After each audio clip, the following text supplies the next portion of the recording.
probate inventory of the household goods, books, chattels, and personal effects of the late Mr. Wilfrid Lascelles of Felgate House in the parish of Cuthwell by the Fells in the county of Northumberland, deceased the 12th day of November 1819, taken at the said dwelling house this 24th day of November 1819 by Josiah Stockdale, appraiser of Hexham, in the presence of Mrs. Henrietta Kemble, housekeeper, and the Reverend Theophilus Hawksley, curate of the parish.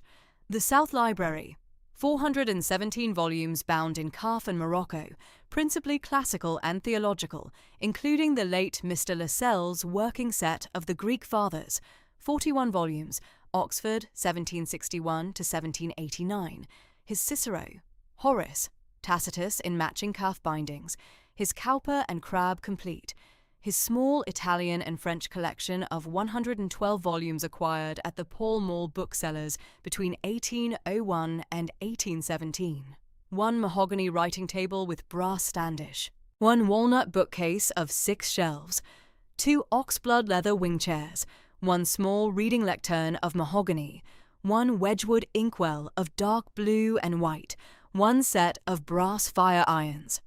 The still room, 1 copper preserving pan, 1 stoneware crock of still room cordial of 1818 vintage, 1 earthenware jug, 1 small mahogany spice cabinet of 12 drawers. The south parlour, 1 mahogany dining table seating 8, 1 mahogany sideboard with Sheffield plate épergne, 1 small oak parlour table, the Lascelles family plate of 104 pieces, silver, marked Newcastle 1782, the late Mr. Lascelles' mother's wedding plate, 1 set of china 12-place setting, Wedgwood, blue and white, lately bought at Newcastle in 1817.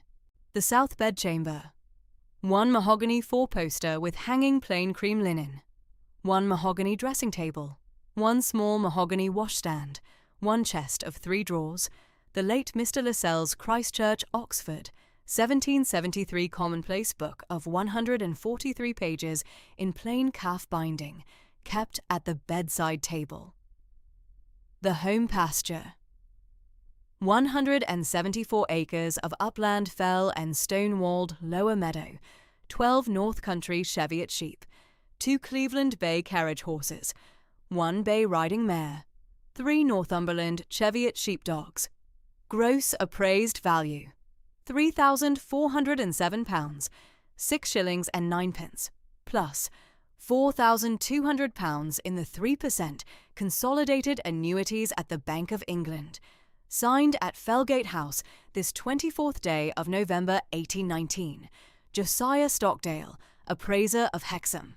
Witnesses: Henrietta Kemble, housekeeper; Theophilus Hawksley, curate. The inventory lay flat upon the green baize writing table at Mr. Tarn's chambers at Battle Hill, Hexham, in the cool, clear, pale blue Tuesday morning of the 4th of January, 1820. The fire in the grate had been kept low, the coals had settled into a slow, even red beneath the iron dogs, and the brass fender threw back a single warm line across the floorboards.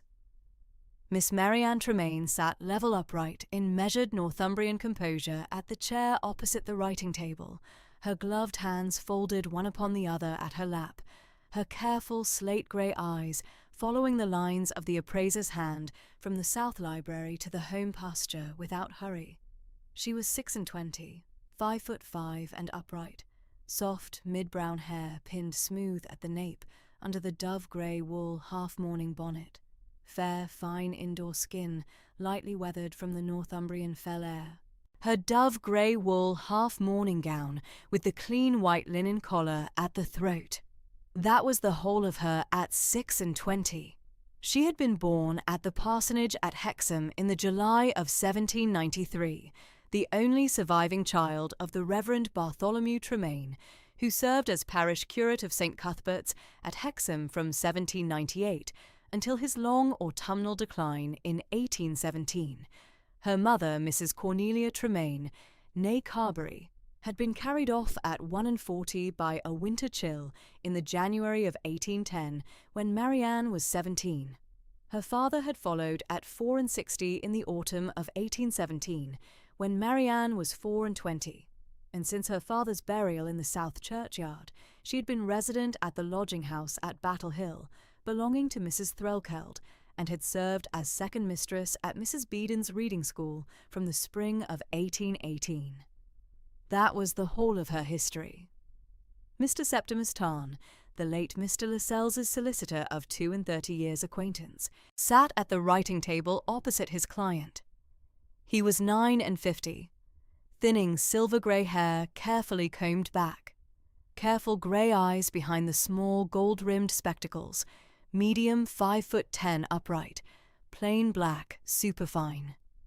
He had read the inventory through in his level Hexham voice from the heading at the top to the curate's witness at the foot, without hurry.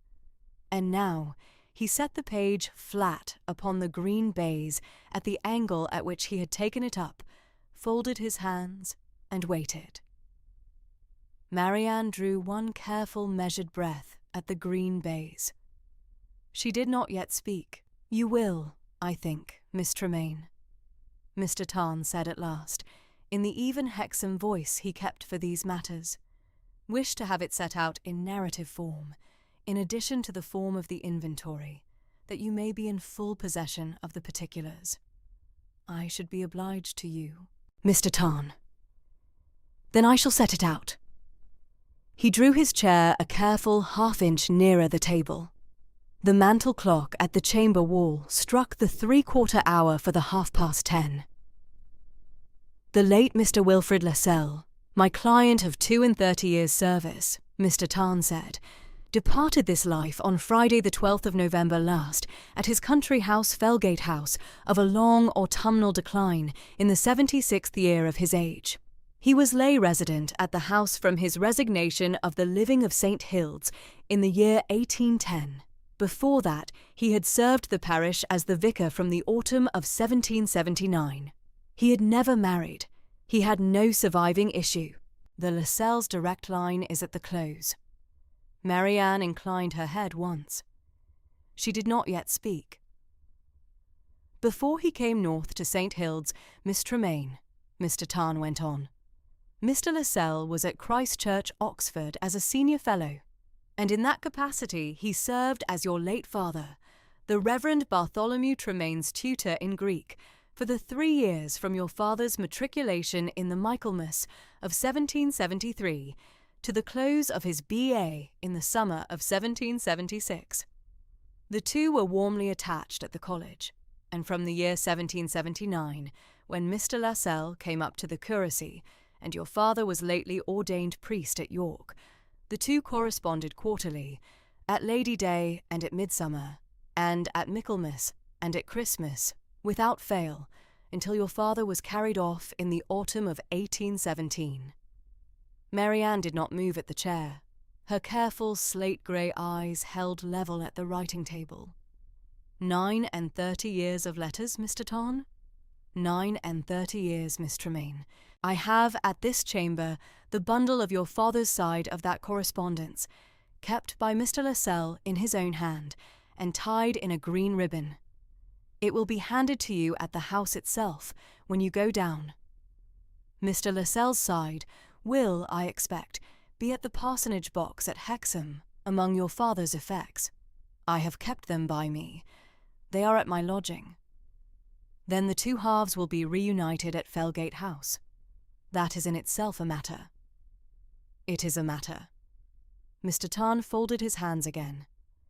In all that long correspondence, Miss Tremaine, my client did not come over to Hexham. He did not come south of the Tyne Valley. He had the parish work at St. Hildes from 1779 to 1810, and after his resignation a long ailment of the chest that did not bear travel, and he had your father's letters at the quarter days, which he read at the South Library writing table at Felgate. He did not meet you. He had your father's account of you at every quarter day from your infancy in 1793 to your father's death. He had your father's account of your mother's death in the winter of 1810, and he had, at every quarter day, a kind sentence of your careful Northumbrian temper from your father's hand. That was the whole of what he had of you. I see, Marianne said. She set her gloved hands one upon the other again at her lap. She did not look away from the writing table. On the 4th of August last, Mr. Tarn went on, Mr. Lascelles came down from the Fellside in the carriage to this chamber and executed his last will and testament in the presence of myself and of the Reverend Theophilus Hawksley. He was at that time within the autumn of his decline, but his understanding was clear and his hand level. By that will, and by no codicil since, Mr. Lascelles devised and bequeathed to you, Miss Marianne Tremaine, the dwelling-house called Fellgate House, together with the home pasture of 174 acres, the contents of the South Library being 417 volumes, the Lascelles family plate of 104 pieces, and the further sum of £4,200 in the 3% consolidated annuities at the Bank of England. In my own name. In your own name, Miss Tremaine. In fee simple absolute, no life interest. No reservation. The house and the home pasture and the books and the plate and the consoles are devised to your own hand. Marianne held level at the writing table. The fire in the grate slipped one coal at the iron dogs and settled again. Probate, Mr. Tarn. Granted at the Prerogative Court at Carlisle on the 22nd of December last, a fortnight and 1 day ago. The grant is in proper form. There is no caveat at the registry. There is no challenge entered. The witnesses were myself and the Reverend Hawksley, curate of St. Hilts, whom I have known for the 9 years of his curacy, and have found a clear witness at every quarter day. The will is in form. Probate is concluded. The grant is firm. Mr. Tarn drew a slow, careful breath behind the small, gold-rimmed spectacles. He had laid out the matter at the level Hexham pace he kept for these matters. He had given his client at the chamber the whole of the legal form first. Now he drew toward him at the green baize, the small writing case at his right elbow, and one by one he set out before Marianne the 5 things she was to take away from his chamber. The first, he said, and laid it level upon the baize, is the copy of the will under my own clerk's hand, witnessed at the foot in the proper form. You will take this away with you and keep it at your writing desk. It is your own paper. Thank you, Mr. Tarn. The second, Mr. Tarn said, and laid it next, is the small private letter from Mr. Lascelles to yourself, sealed in the green Lascelles wax. It is not part of the will. It is a personal letter from my client to you, written at his own South Library writing table in his own hand on the morning of the 4th of August last, and entrusted to me at the close of the same morning. It is to be opened by you in private at your own convenience. I have not read it. The seal is unbroken. It is for your own hand. I see. The third, he said, is the Bank of England draft for £4,200. The draft is at sight. You may present it through the Newcastle correspondent at your convenience, or leave it lodged at the consols and draw the dividend at the half-year. I shall recommend the latter. The dividend at midsummer will fall due to you at the bank, in proper form. I shall leave it lodged, Mr. Tarn, until I have seen the house. That is the right answer, Miss Tremaine.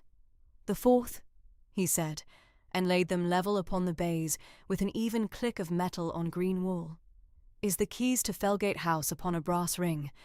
There are 6 keys, the front door at the south porch, the garden door at the walled garden, the south library, the family plate cabinet, the home pasture barn, and the strong cupboard at the steward's room. Mr. Lindsay the butler has the second set at the butler's pantry. Mrs. Kemble the housekeeper has the housekeeping keys at her chatelaine. They were given to expect you at Saturday's coach. Thank you, Mr. Tarn. The fifth, he said and laid it level, is the address of the Reverend Hawksley at the curate's house beside St. Hilts, written in my own hand at this card. He was at the bedside through the last week. He will be at the south porch on the Sunday morning, and will, if you give him leave, call at Fellgate on the Sunday afternoon. He has been very kind. Marianne took the brass ring of keys into her gloved hand. They were heavier than she had thought.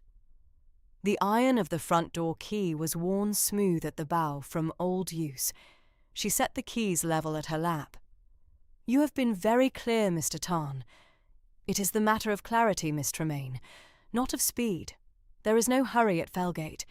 The house stands as Mr. Lascelles left it. The households stand at their posts. The home pasture stands at its winter quiet under the steward, Mr. Grayford. I shall go down on Saturday's coach." The Hexham Carlisle coach at 9:30 of the morning set down at Cuthwell at the 12:30. "Mr. Grayford has been instructed to meet you with the trap at the inn and convey you the mile up the fell to the south porch. Then I shall be at Saturday's coach. Then we have concluded what we may conclude at this chamber. The rest is at the house." Marianne rose at the writing table. She gathered the 5 things: the will copy, the green-sealed letter, the bank draft, the brass ring of keys, the curate's address card, into the flat leather wallet she had brought from her lodging, and laid the wallet under her arm. Mr. Tarn saw her to the chamber door and bowed her down the worn oak stair into the cool, pale blue Hexham forenoon. She walked from Battle Hill to Mrs. Threlkeld's lodging-house in the level, measured Northumbrian gait her mother had taught her. The Tyne ran low and clean beyond the bridge at the foot of the hill. The bells of St. Cuthbert's were not ringing. It was a Tuesday, and the bells were at rest.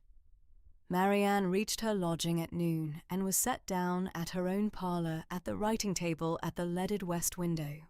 And Mrs. Threlkeld brought up the tea-tray at the 12:30 and went down again without a word. Marianne sat at the writing table through the early afternoon with the wallet unopened at her right hand. She took her tea. She had told herself on the walk from Mr. Tarn's chamber that she would open the green-sealed letter at the 3:30 and not before, that there was a benefit in setting a clear hour against the impulse of the morning. The Hexham January afternoon held its cool pale blue light at the leaded west window. The fire kept low and even. At the 3:30 by the mantel clock, she drew the wallet to her, and from the wallet she drew the small letter sealed in the green Lascelles wax, and she set it flat upon the green baize. She took the ivory paper knife from the writing table's drawer and slid it under the green wax.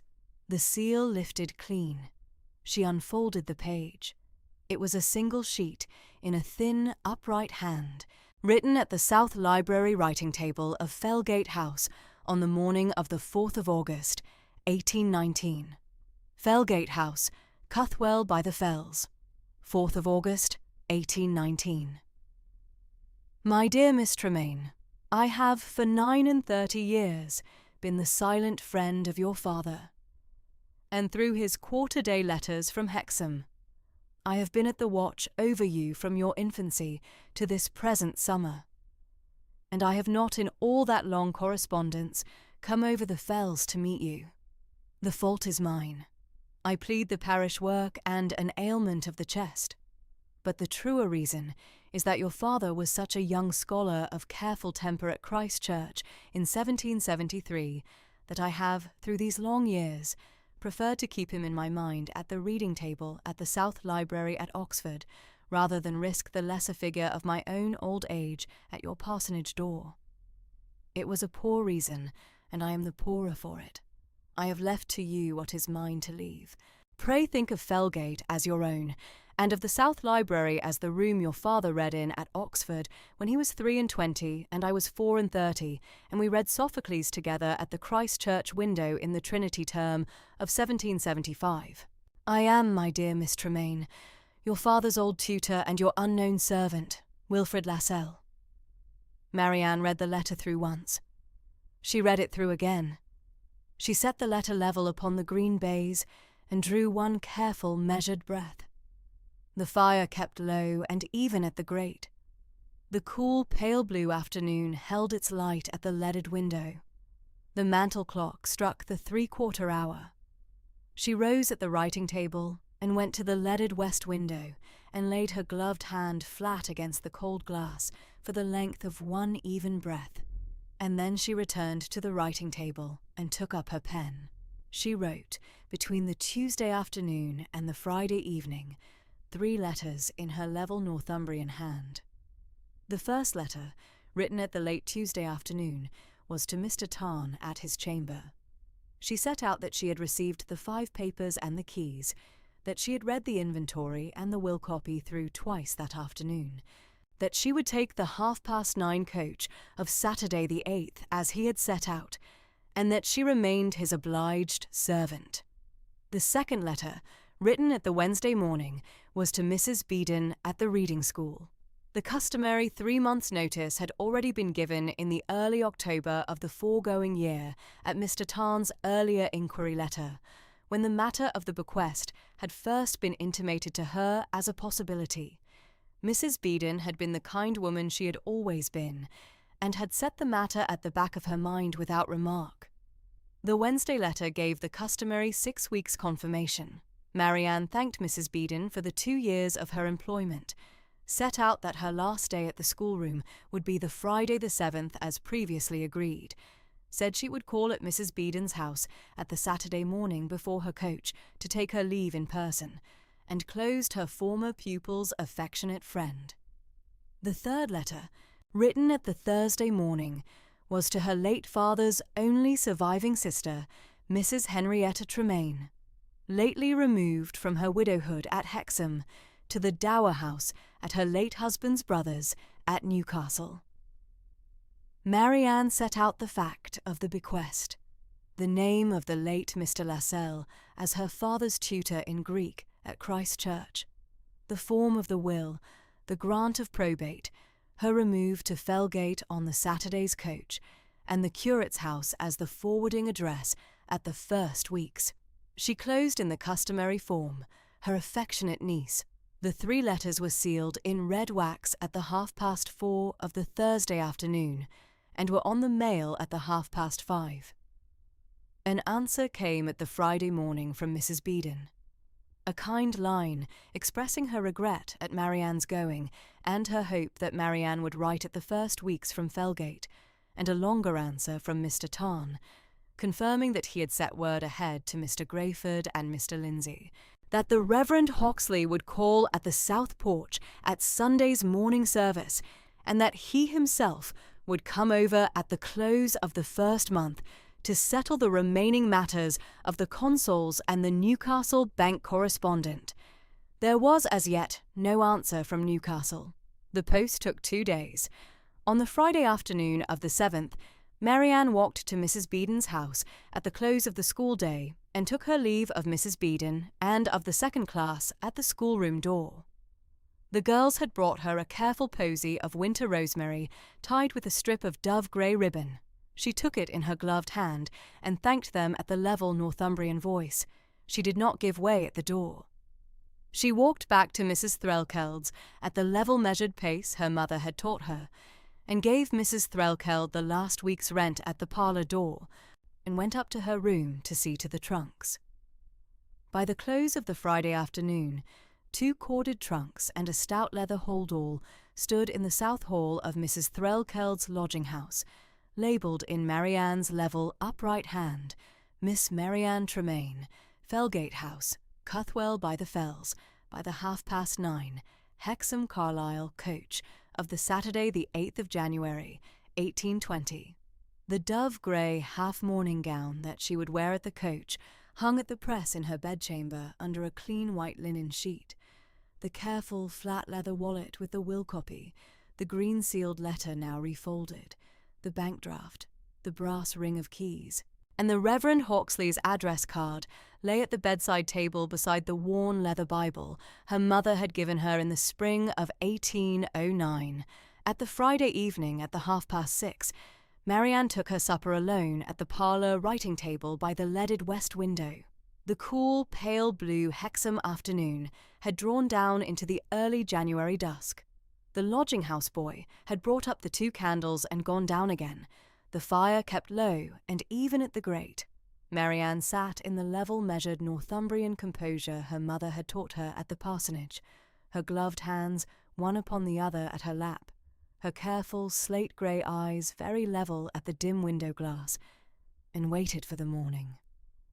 The morning would take her up the fell to the house she had inherited from a man she had never met, who had been at the watch over her from her infancy through her father's quarter-day letters for 39 years. The mantel clock struck the 7. The fire kept its low, even red at the grate. The cool, dim Hexham dusk held at the leaded west window. The morning would take her to Fellgate. Saturday morning, the 8th of January, 1820, broke cool and clear and pale blue over the slate roofs of Hexham, and at 9:30, a hired post-chaise drew up at the south door of Mrs. Threlkeld's lodging-house at Battle Hill.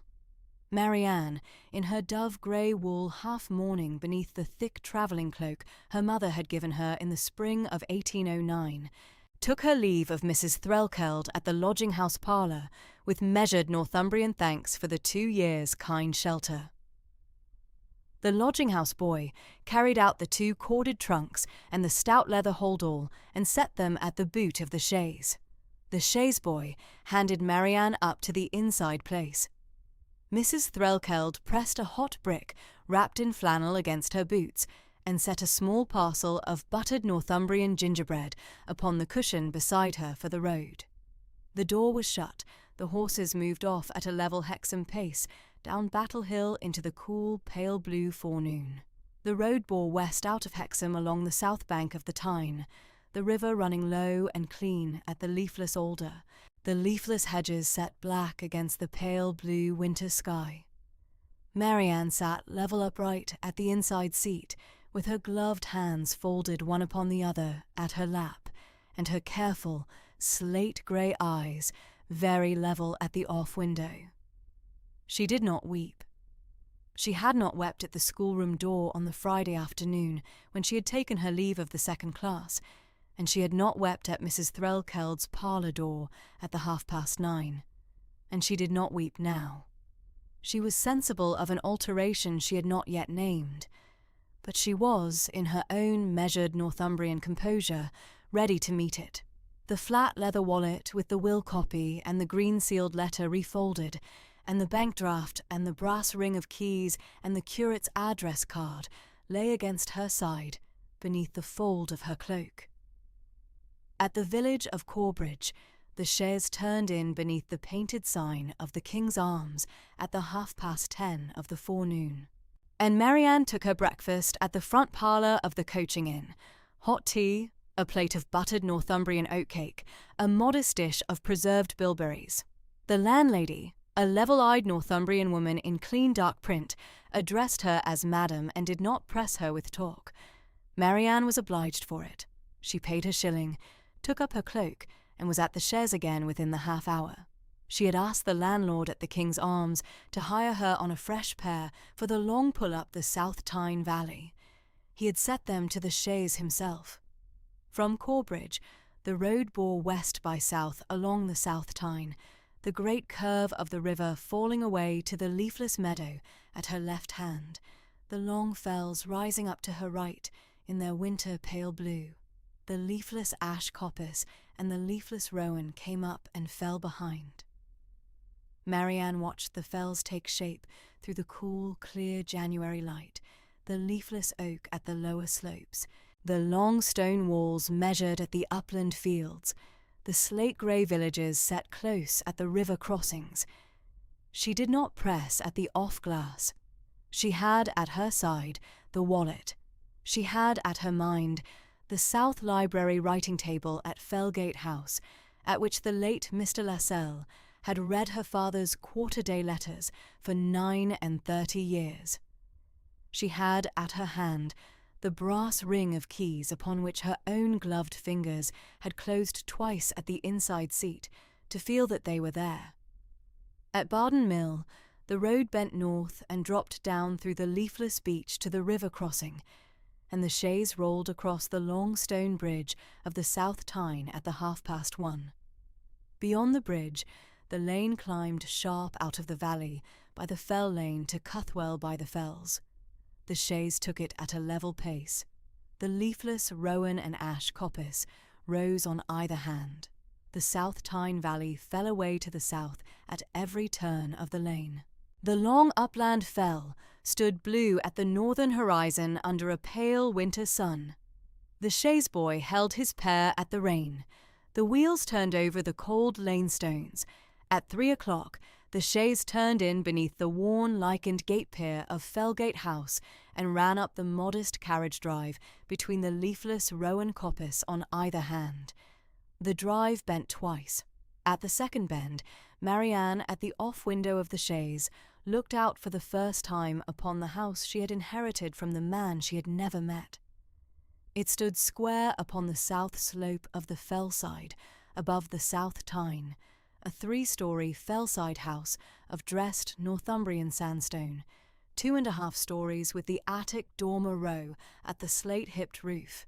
The south face was of 7 mullioned windows wide, 3 at the ground floor at either hand of the south porch, and 4 at the first floor across, with the attic dormer row above. A plain Doric porch of dressed sandstone stood out over the south door. The home pasture rose up the fell, to the north of the house, in its winter pale blue, leafless rowan and ash coppice in the lower slopes, the long stone walls measured at the upland fields. The South Tyne valley fell away to the south below the house, the river running blue and clean at the leafless alder, the leafless beech rising at the far slope. To the south slope beneath the house lay a modest stone-walled meadow of clean Northumbrian grass under the winter sky. A thin column of wood smoke went up from the south chimney into the level pale blue. The house lay very hushed in its January light. The chaise drew to a halt at the modest gravelled carriage sweep before the south porch. The chaise boy let down the step. Marianne set her gloved hand to the door frame and stepped down upon the cool gravel. A gentleman of 63 stood at the south door, with his hat at his right hand. Tall, 5 feet 11, thin and upright, white hair brushed back from a high forehead, careful grey eyes, in plain black butler's tailcoat with worn pewter Lascelles buttons at the lapels and cuffs, the mourning band at his left sleeve. He inclined with the becoming gravity of a butler of 28 years' service. Miss Tremaine.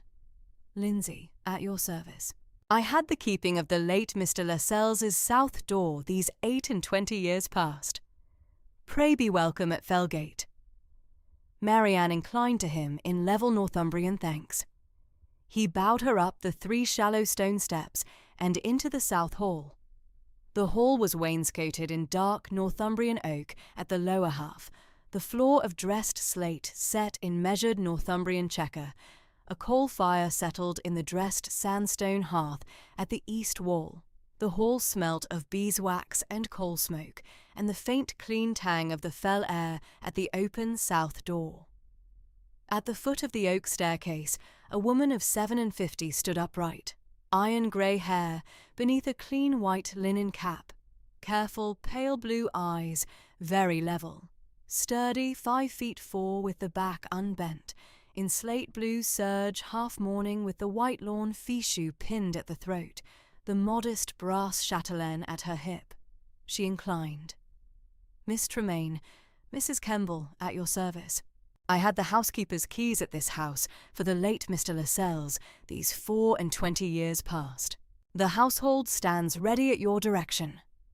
Behind her at the kitchen passage, one further figure stood inclined. The cook, a woman of 51, soft grey-brown hair beneath a large white linen cap, kind hazel eyes, ruddy-cheeked in plain Northumberland print cotton with a clean white apron, the mourning band at her left sleeve. Mrs. Mitford has had the keeping of the kitchen these 19 years, Mrs. Kemble said in her level Northumbrian voice. The household is at your call, Miss Tremaine. All 3 of the household stood in their Northumbrian mourning blacks, Mr. Lindsay in his butler's black, Mrs. Kemble in her slate blue serge, Mrs. Mitford in her Northumberland print with the dark armlet, and Marianne was sensible, at the first hushed minute in that south hall, that the house was in true mourning still for the man she had never met. The death of the 12th of November lay upon it. She drew off her travelling gloves. She turned to Mrs. Kemble and met the careful, pale blue Northumbrian eyes level at her own. "Mrs. Kemble, I am sensible of your 24 years' service at this house. Pray keep the household exactly as Mr. Lascelles kept it." Mrs. Kemble acquiesced with measured Northumbrian gravity. She inclined the iron-grey head once. "It shall be done so, Miss Tremaine." The late Mr. Lascelles was a master of even and gracious ways. We knew his hours, we knew his preferences. We shall keep them for you. Marianne thanked her by name, and Mr. Lindsay by name, and turned to Mrs. Mitford with kind, warm thanks for the fire that had been lit at the hall hearth, and for the hot tea that she understood was at the south parlour. Mrs. Mitford bobbed once and withdrew to the kitchen passage. She asked then to be put up in the smaller north wing chamber. The south bedchamber that had been the late Mr. Lascelles she would keep closed at his own last instructions, she said. The modest north wing chamber would do for her very well. Mrs. Kemble inclined again. The arrangement had been Mr. Lascelles' own settled wish, named to her by him at the Wednesday before his death. Mr. Lindsay took up the corded trunks at the south porch and bore the first of them up the oak stair to the half landing, and the lodging-house boy who had come over with the chaise brought up the second and the leather hold-all. Mrs. Kemble led Marianne up the oak staircase to the north wing chamber. It was a modest, north-facing room with a single mullioned window upon the leafless rowan coppice on the upper slope of the home pasture, a clean, neat bed in white linen with the hangings drawn back, a writing table set at the window, a chest of drawers in pale Northumbrian oak, a basin and ewer in clean white china. The fire had been lit an hour. The chamber was warm. This was the chamber the late Mr. Lascelles had had prepared for you against your coming, Miss Tremaine, Mrs. Kemble said in her level voice. He named it to me by your own name. He hoped you would think it kind. Marianne, at the writing table at the window, set her gloved hand for a moment upon the pale Northumbrian oak.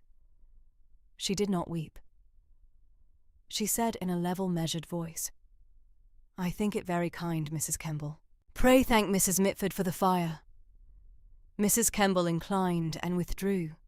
Marianne stood alone at the north mullioned window and looked out upon the leafless rowan coppice and the cool, clear, pale blue Northumbrian afternoon at the upper slope.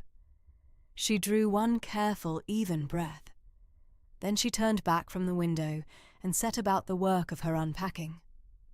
The flat leather wallet she laid in the inner drawer of the writing table. The brass ring of keys she laid beside it upon the dressing table. The curate's address card she pinned at the corner of the looking-glass for the Sunday morning. The 2 corded trunks were unpacked into the chest of drawers, and the modest oak press at the east wall in the level measured order her mother had taught her at the parsonage.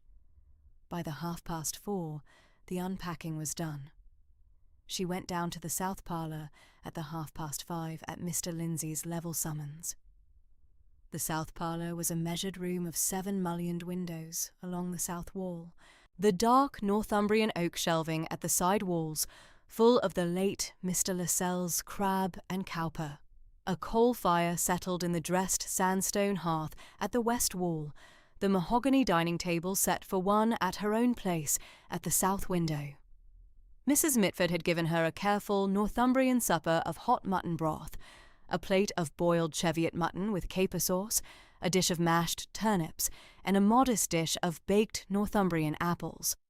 Marianne ate without hurry.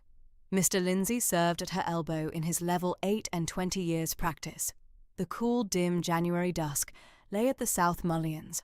At 7, Marianne went up to her chamber and sat at the writing table at the north window, and wrote, in her level Northumbrian hand, the Saturday letter to Mr. Tarn that she had said she would write. She had arrived at Fellgate at 3 o'clock. The household had stood at the south porch. She had been received with Northumbrian gravity. The brass ring of keys lay on her dressing table. She should call upon Mr. Grayford the steward on the Monday morning, and she remained his obliged servant.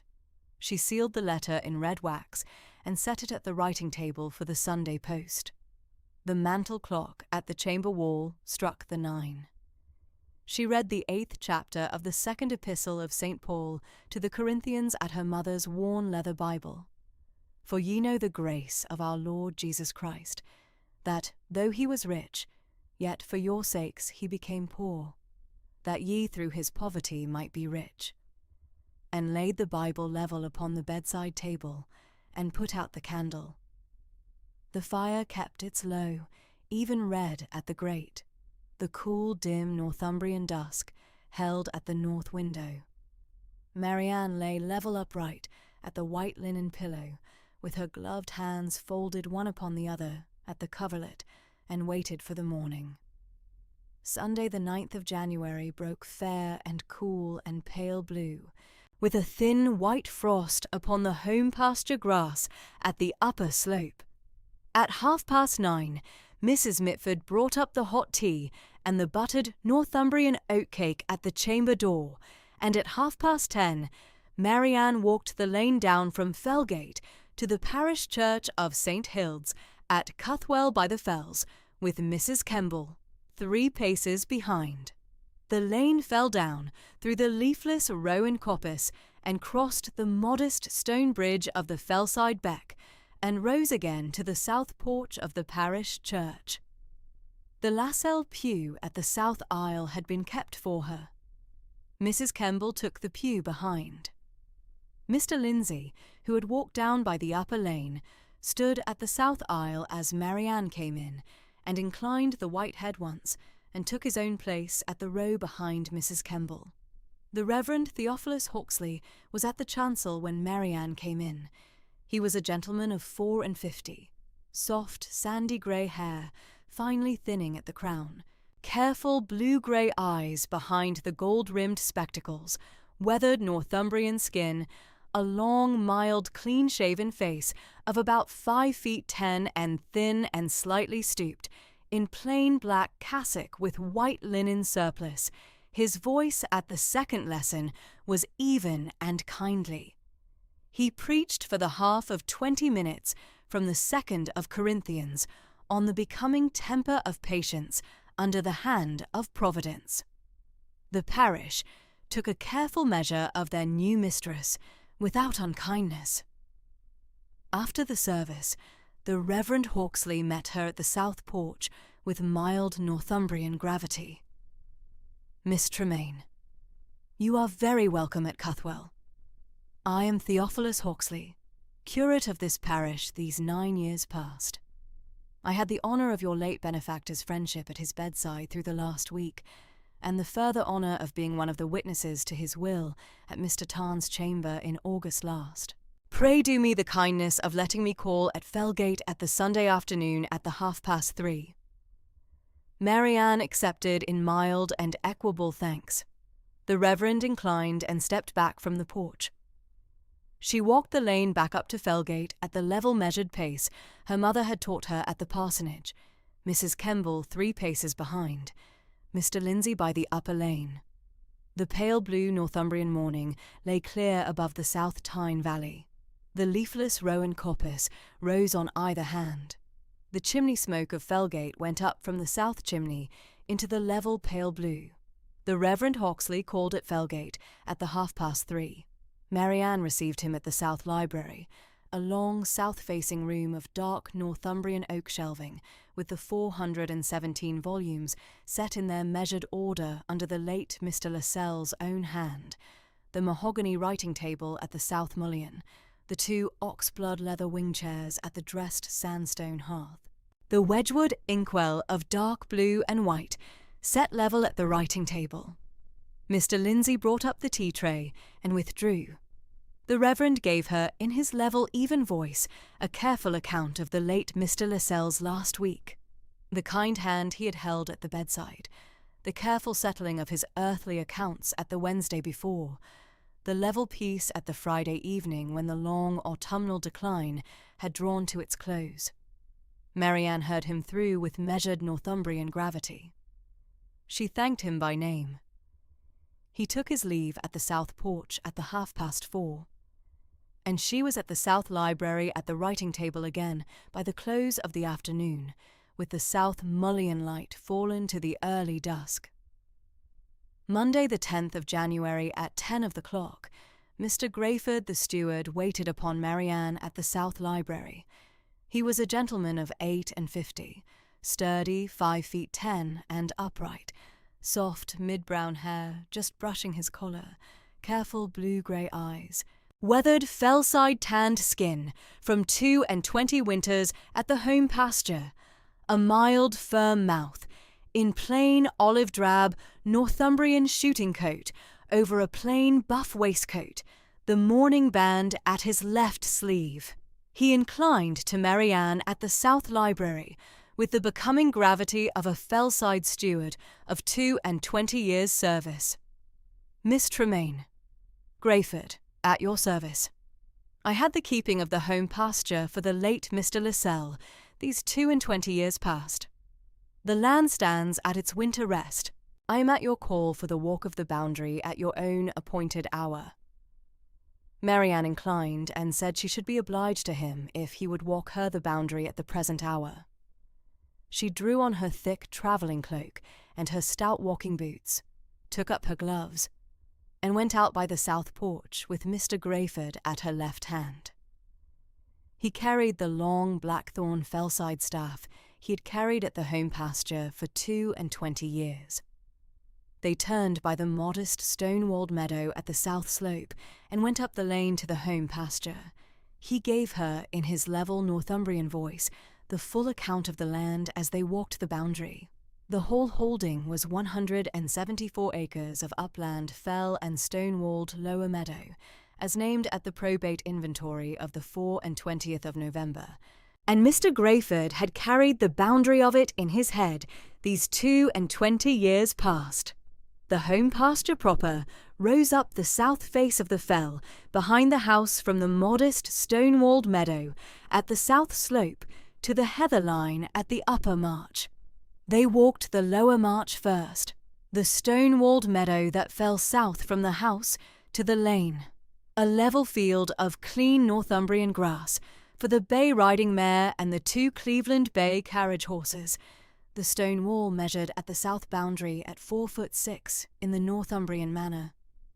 They climbed then the lane that ran up the east march of the home pasture, the leafless rowan and ash coppice at their right hand, the open fell at their left, the long stone wall of the upper holding ahead. The 12 North Country Cheviot sheep were grazing the upper slope at the heather line above the upper wall. The 3 Northumberland Cheviot sheepdogs lay at the foot of the wall at the west march. Mr. Grayford named each sheep by her earmark. He named each dog by her own name.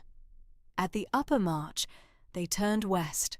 The fell fell away below them to the South Tyne Valley in its winter pale blue, the leafless beech on the far slope rising to the long blue line of the fells beyond the river, the slate roof of Fellgate just visible at the lower slope beneath the leafless rowan.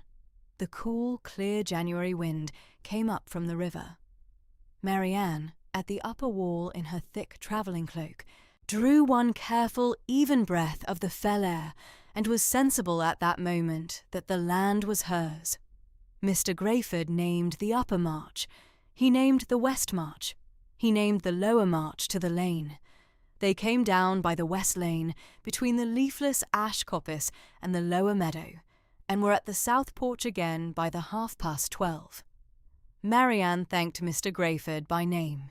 She asked that he wait upon her at the south library on the Thursday morning at 10 upon the matter of the present winter feed of the Cheviot sheep, and that he walk her the boundary again at the next fair morning. He inclined. He took his leave at the south porch. He went down the lane to his own modest cottage at the foot of the home pasture. Marianne went into her hot mutton broth at the south parlour at 1 o'clock. Mr. Lindsay served at her elbow. The cool, clear January afternoon lay at the south mullions. Her fortnight from the Sunday the 9th to the Sunday the 23rd of January, took its measured Northumbrian shape. South Library writing table mornings at the mahogany writing table, beneath the South Mullion, with her father's correspondence opened upon the green baize and the Wedgwood inkwell at her right hand. Estate walks with Mr. Greyford on Mondays and Thursdays through the leafless coppice and up the boundary to the upper march.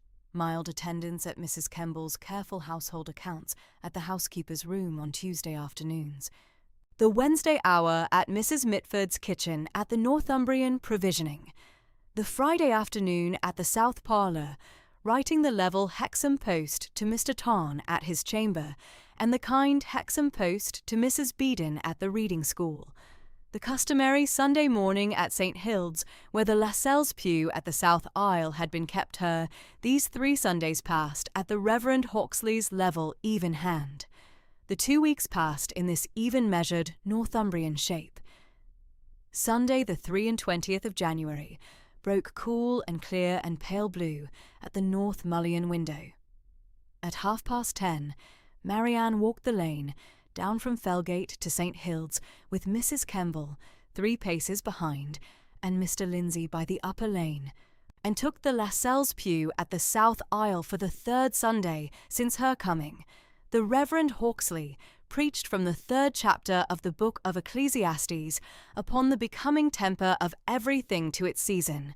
The parish had by now taken its measure of their new mistress, and gave her, at the south porch, their level Northumbrian greeting.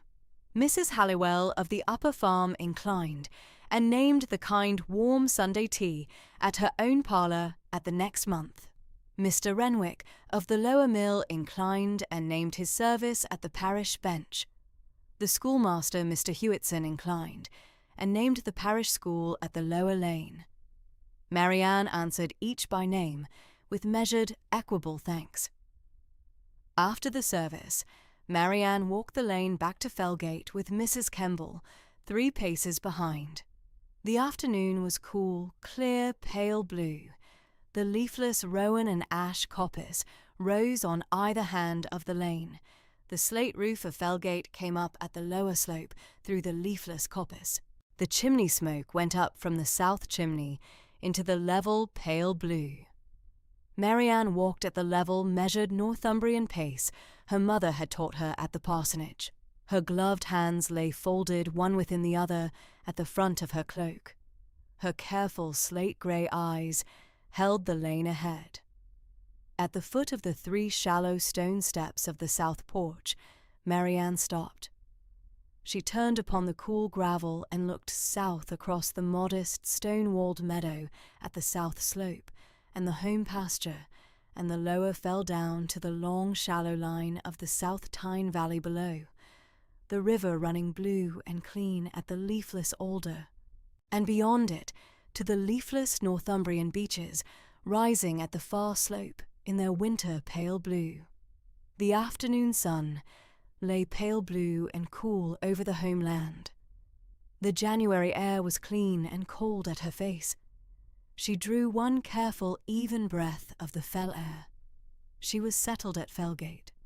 Mrs. Kemble stood 3 paces at her elbow, upon the lower step in her slate-blue serge half-mourning, the modest brass chatelaine at her hip, catching the pale blue light, and did not speak. The thin column of wood smoke went up from the south chimney into the level Northumbrian sky. Mr. Lindsay's careful grey eye waited at the threshold above. Marianne turned. She set her gloved hand to the brass latch of the south door and inclined toward the open hall. The 2 of them went up the 3 shallow stone steps together into the warm hall. Mr. Lindsay closed the door at her back. The brass latch fell home with a single, even sound. It was the 23rd of January, in the year of our Lord, 1820.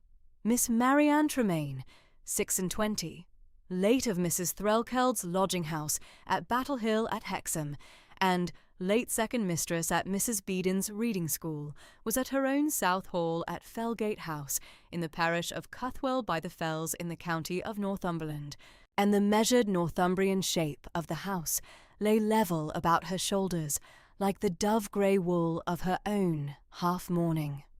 Wednesday the 2nd of February 1820 broke cool and clear and pale blue over the slate roofs of Fellgate House, and the Morning Post from Hexham reached the south porch at 20 minutes past 10.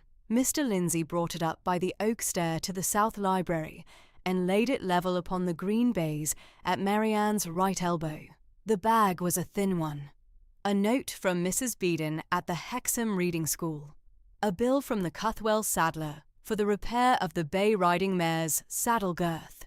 The Newcastle Courant of the Saturday past, and, at the foot, a single leaf in heavy cream-laid wove, sealed in dark red wax with the impression of a barrister's chambers seal.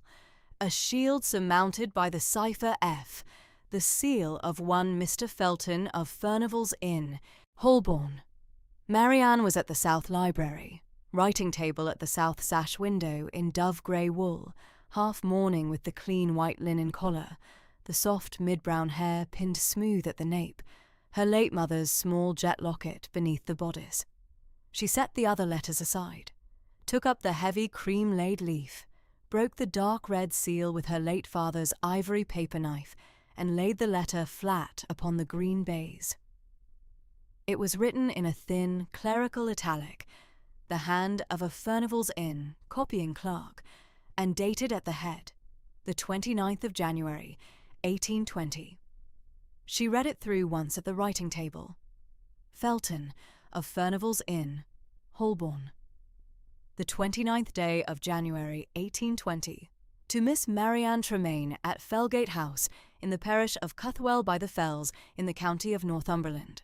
Madam, I have the honour to address you in the executive capacity of barrister at law to Sir Augustus Mortimer Bartit of Pall Mall, the lawful heir of the Mortimer line, and to acquaint you with the following.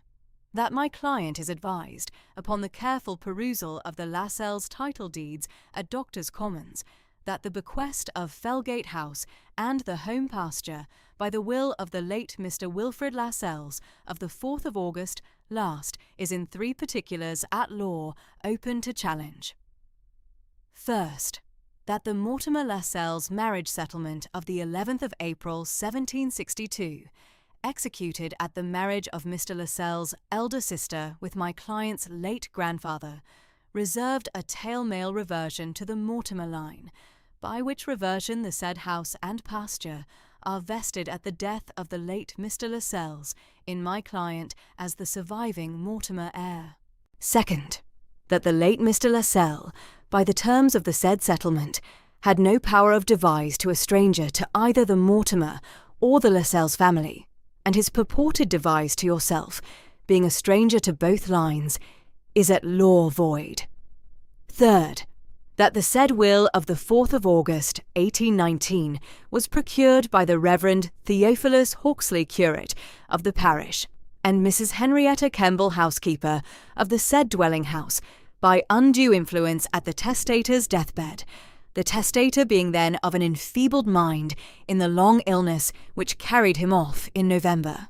My client, being unwilling at his time of life to undertake the expense and incident of a chancery proceeding, is content to compromise his rights in the said house and pasture on payment to him of the sum of £3,800 sterling cash, to be paid within 14 days from the date hereof to my chambers at Furnival's Inn, in consideration whereof he will release all claim, and the said proceeding shall not be filed. I have the honour to be, Madame, your most obedient humble servant, Felton, Barrister. Marianne read the letter through a second time in measured gravity. She did not put it down between the readings. She did not draw a sharp breath. At the close of the second reading she set the leaf flat upon the green baize, drew one even breath, and turned the writing-table ink-pot toward her. She wrote at once to Mr. Tarn at his chambers at Battle Hill. 3 short paragraphs in her own level italic. She enclosed the Felton letter. She requested his attendance at Fellgate at his early convenience. She gave the gig hire as her charge. She sealed the packet in plain red wax with the house seal Mr. Lascelles had left upon the writing table, and gave it to Mr. Lindsay at the South Hall for the noon post. Mr. Lindsay, pray say nothing of the morning's letter at the household. We shall keep the matter at the South Library only. Very good, ma'am. Mr. Lindsay took the packet down to the Cuthwell post house in time for the Hexham bag of noon. Thursday the 3rd of February was kept at the South Library. Marianne walked the south slope of the home pasture with Mr. Grayford at the customary 3 o'clock. He gave her the week's lambing report, the weathercast for the upland field, the count of the North Country Cheviots at the lower meadow. She did not bring the Felton letter into the slope walk. Mr. Grayford did not press her. At the South Library reading hour from 7 to 9, she read aloud from Cowper with Mrs. Kemble at the corner sewing chair. Mrs. Kemble did not press her either. Friday the 4th of February broke cool and clear and pale yellow over the leafless rowan and ash coppice. Marianne was at the South Library writing table at the household accounts at the 10:30. Mrs. Kemble was at the second sash window with her sewing. At 3 o'clock there was the sound of a hired Hexham gig at the south sweep. The gig drew up at the modest gravelled carriage sweep before the south porch, and a gentleman of 59 stepped down with a level Hexham deliberation that Mr. Lindsay had seen at this south door these 28 years past.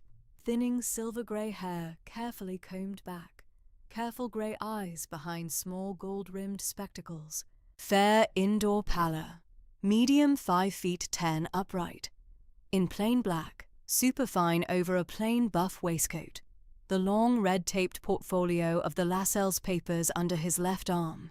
Mr. Lindsay met him at the porch. Mr. Tarn, pray be welcome at Felgate. Miss Tremaine is at the South Library. Mr. Lindsay, thank you. I shall go up at once. Mr. Lindsay showed Mr. Tarn up the oak stair to the South Library. Marianne rose at the writing table as he came in.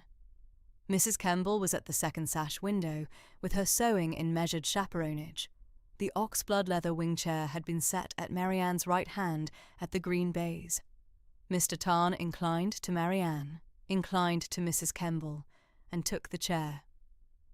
Miss Tremaine, I have had your letter and the enclosure.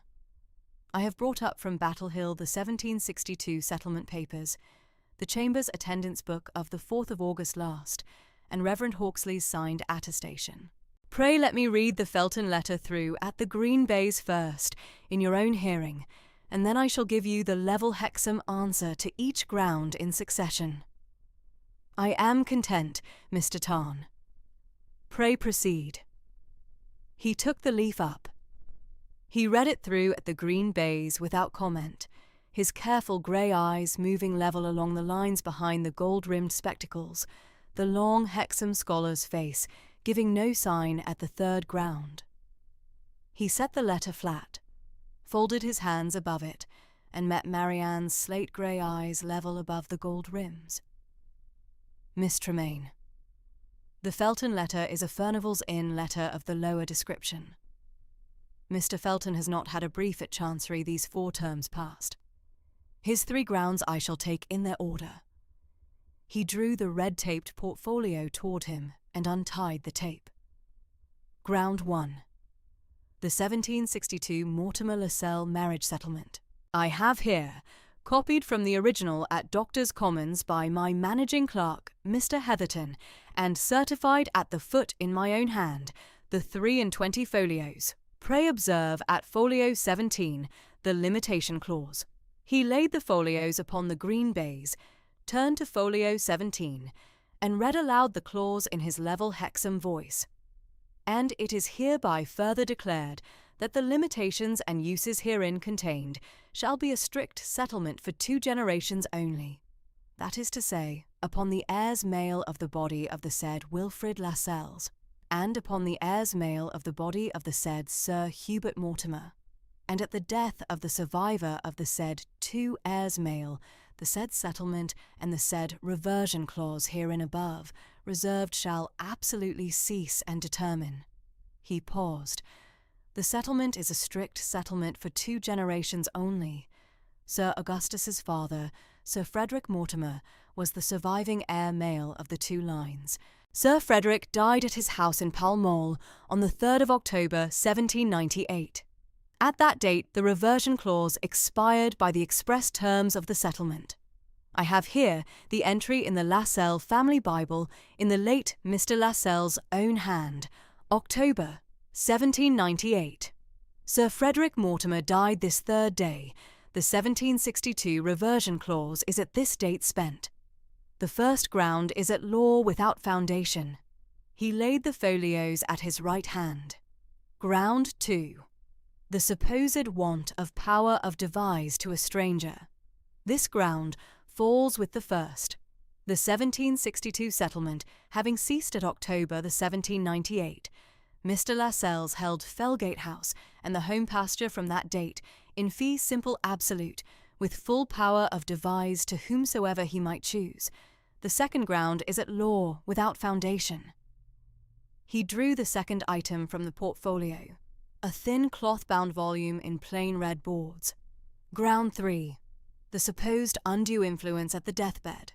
I have here the Chamber's attendance book of Tarn and Heatherton at Battle Hill, the book in which Mr. Heatherton enters at the foot of every business day the attendance of every client at our first floor chamber, countersigned at the close of business in my own hand. Pray turn with me to the entry of the 4th of August, 1819. He turned the volume open at a marked leaf and read aloud.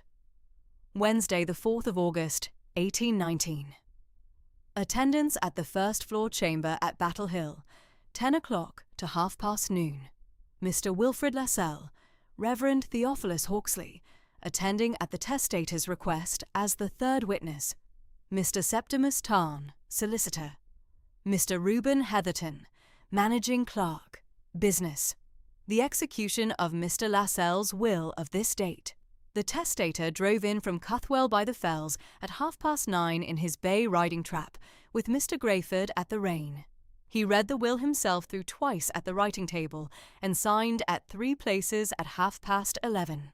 The testator drove out from Battle Hill at 12:30 noon and took luncheon at the White Hart at Hexham Market Place, before driving back up the South Tyne to Felgate House. Countersigned, S. Tarn. He met Marianne's slate-grey eyes. The will was executed at my own chambers at Battle Hill. Mr. Lascelles drove in at 9:30 and drove out at 12:30 noon. He took luncheon at the White Hart. He was not in his cot. He was not at any deathbed. The death of November the 12th was 14 weeks ahead of him. Reverend Hawksley was a witness at the second leaf only. The undue influence ground has no purchase at any fact in the matter. He drew the 3rd item from the portfolio, a single sheet of cream-laid wove in Reverend Hawksley's own careful italic. And here is Reverend Hawksley's signed attestation. I, Theophilus Hawksley, curate of St. Hilde's at Cuthwell by the Fells, do hereby attest that I attended at the chambers of Tarn and Heatherton at Battle Hill, in Hexham on the 4th of August, 1819, for the sole purpose of acting as the 3rd witness to the testator's will. I observed his mind at the chamber to be entire, and his understanding of every word of the will to be clear. I attest the will at the second leaf only. I have no interest under the said will, and was not a party at any deathbed. Signed at Cuthwell Parsonage this 15th of December, 1819, in the presence of Robert Heatherton, clerk. He set the attestation beside the attendance book, and met Marianne's gaze.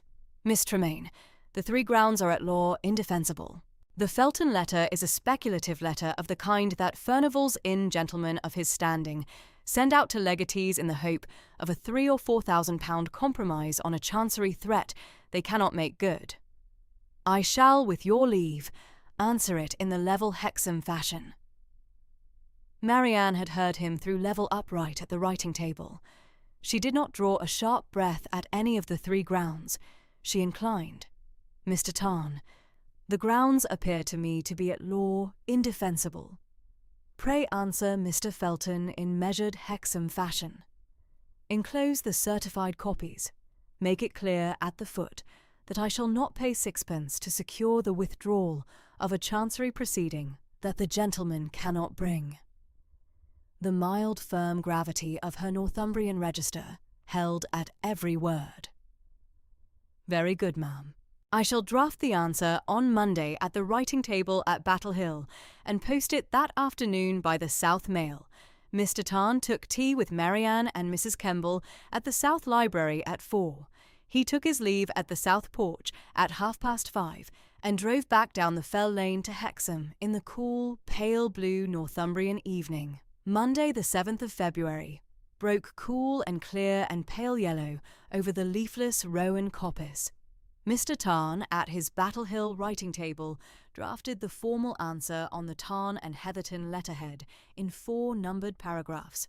He answered ground 1 by reference to Folio 17 and Sir Frederick's death of October 1798, enclosing certified copies of the settlement folios and the St. James's Piccadilly parish burial entry.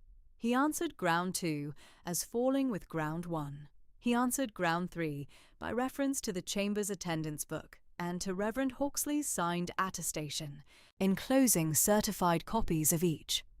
He closed at the 4th paragraph with one measured Hexham sentence. My client, being advised that the 3 grounds are severally at law without foundation, will pay no compromise and will defend her title at any court at which it may be tested. He sealed the packet in red wax with the Tarn and Heatherton firm seal and gave it to Mr. Heatherton at 5 o'clock. The packet went down to the Hexham post house in time for the South Mail and reached Furnival's Inn by the Wednesday morning post. The week ran on at the level Northumbrian rhythm. Marianne did not give a sign at any face of the household that a Furnival's Inn matter weighed on her. She walked the south slope with Mr. Greyford at 3 o'clock. She read with Mrs. Kemble at the reading hour. The household kept its hours.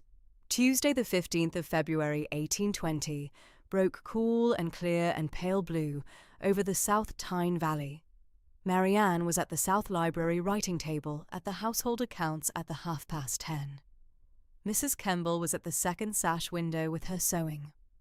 Mr. Tarn, come up from Battle Hill on the Sunday at Marianne's request, in the small expectation that the London letter would bring a man rather than another leaf, was at the ox-blood leather wing-chair with the 4 documents at his right hand.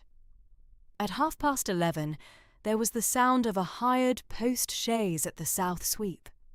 The chaise drew up at the gravel, and a gentleman of 52 stepped down with a Pall Mall briskness that Mr. Lindsay had not seen at the south door of Fellgate House these 28 years of his service.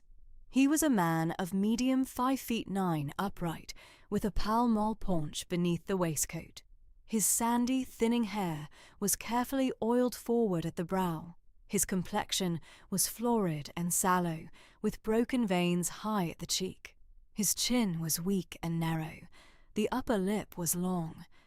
He was in a dark bottle-green wool tailcoat with worn gilt buttons, a primrose-yellow silk waistcoat slightly stained at the lapel, buff pantaloons, town boots dusted from the chaise. The oily half-smile sat at the long upper lip.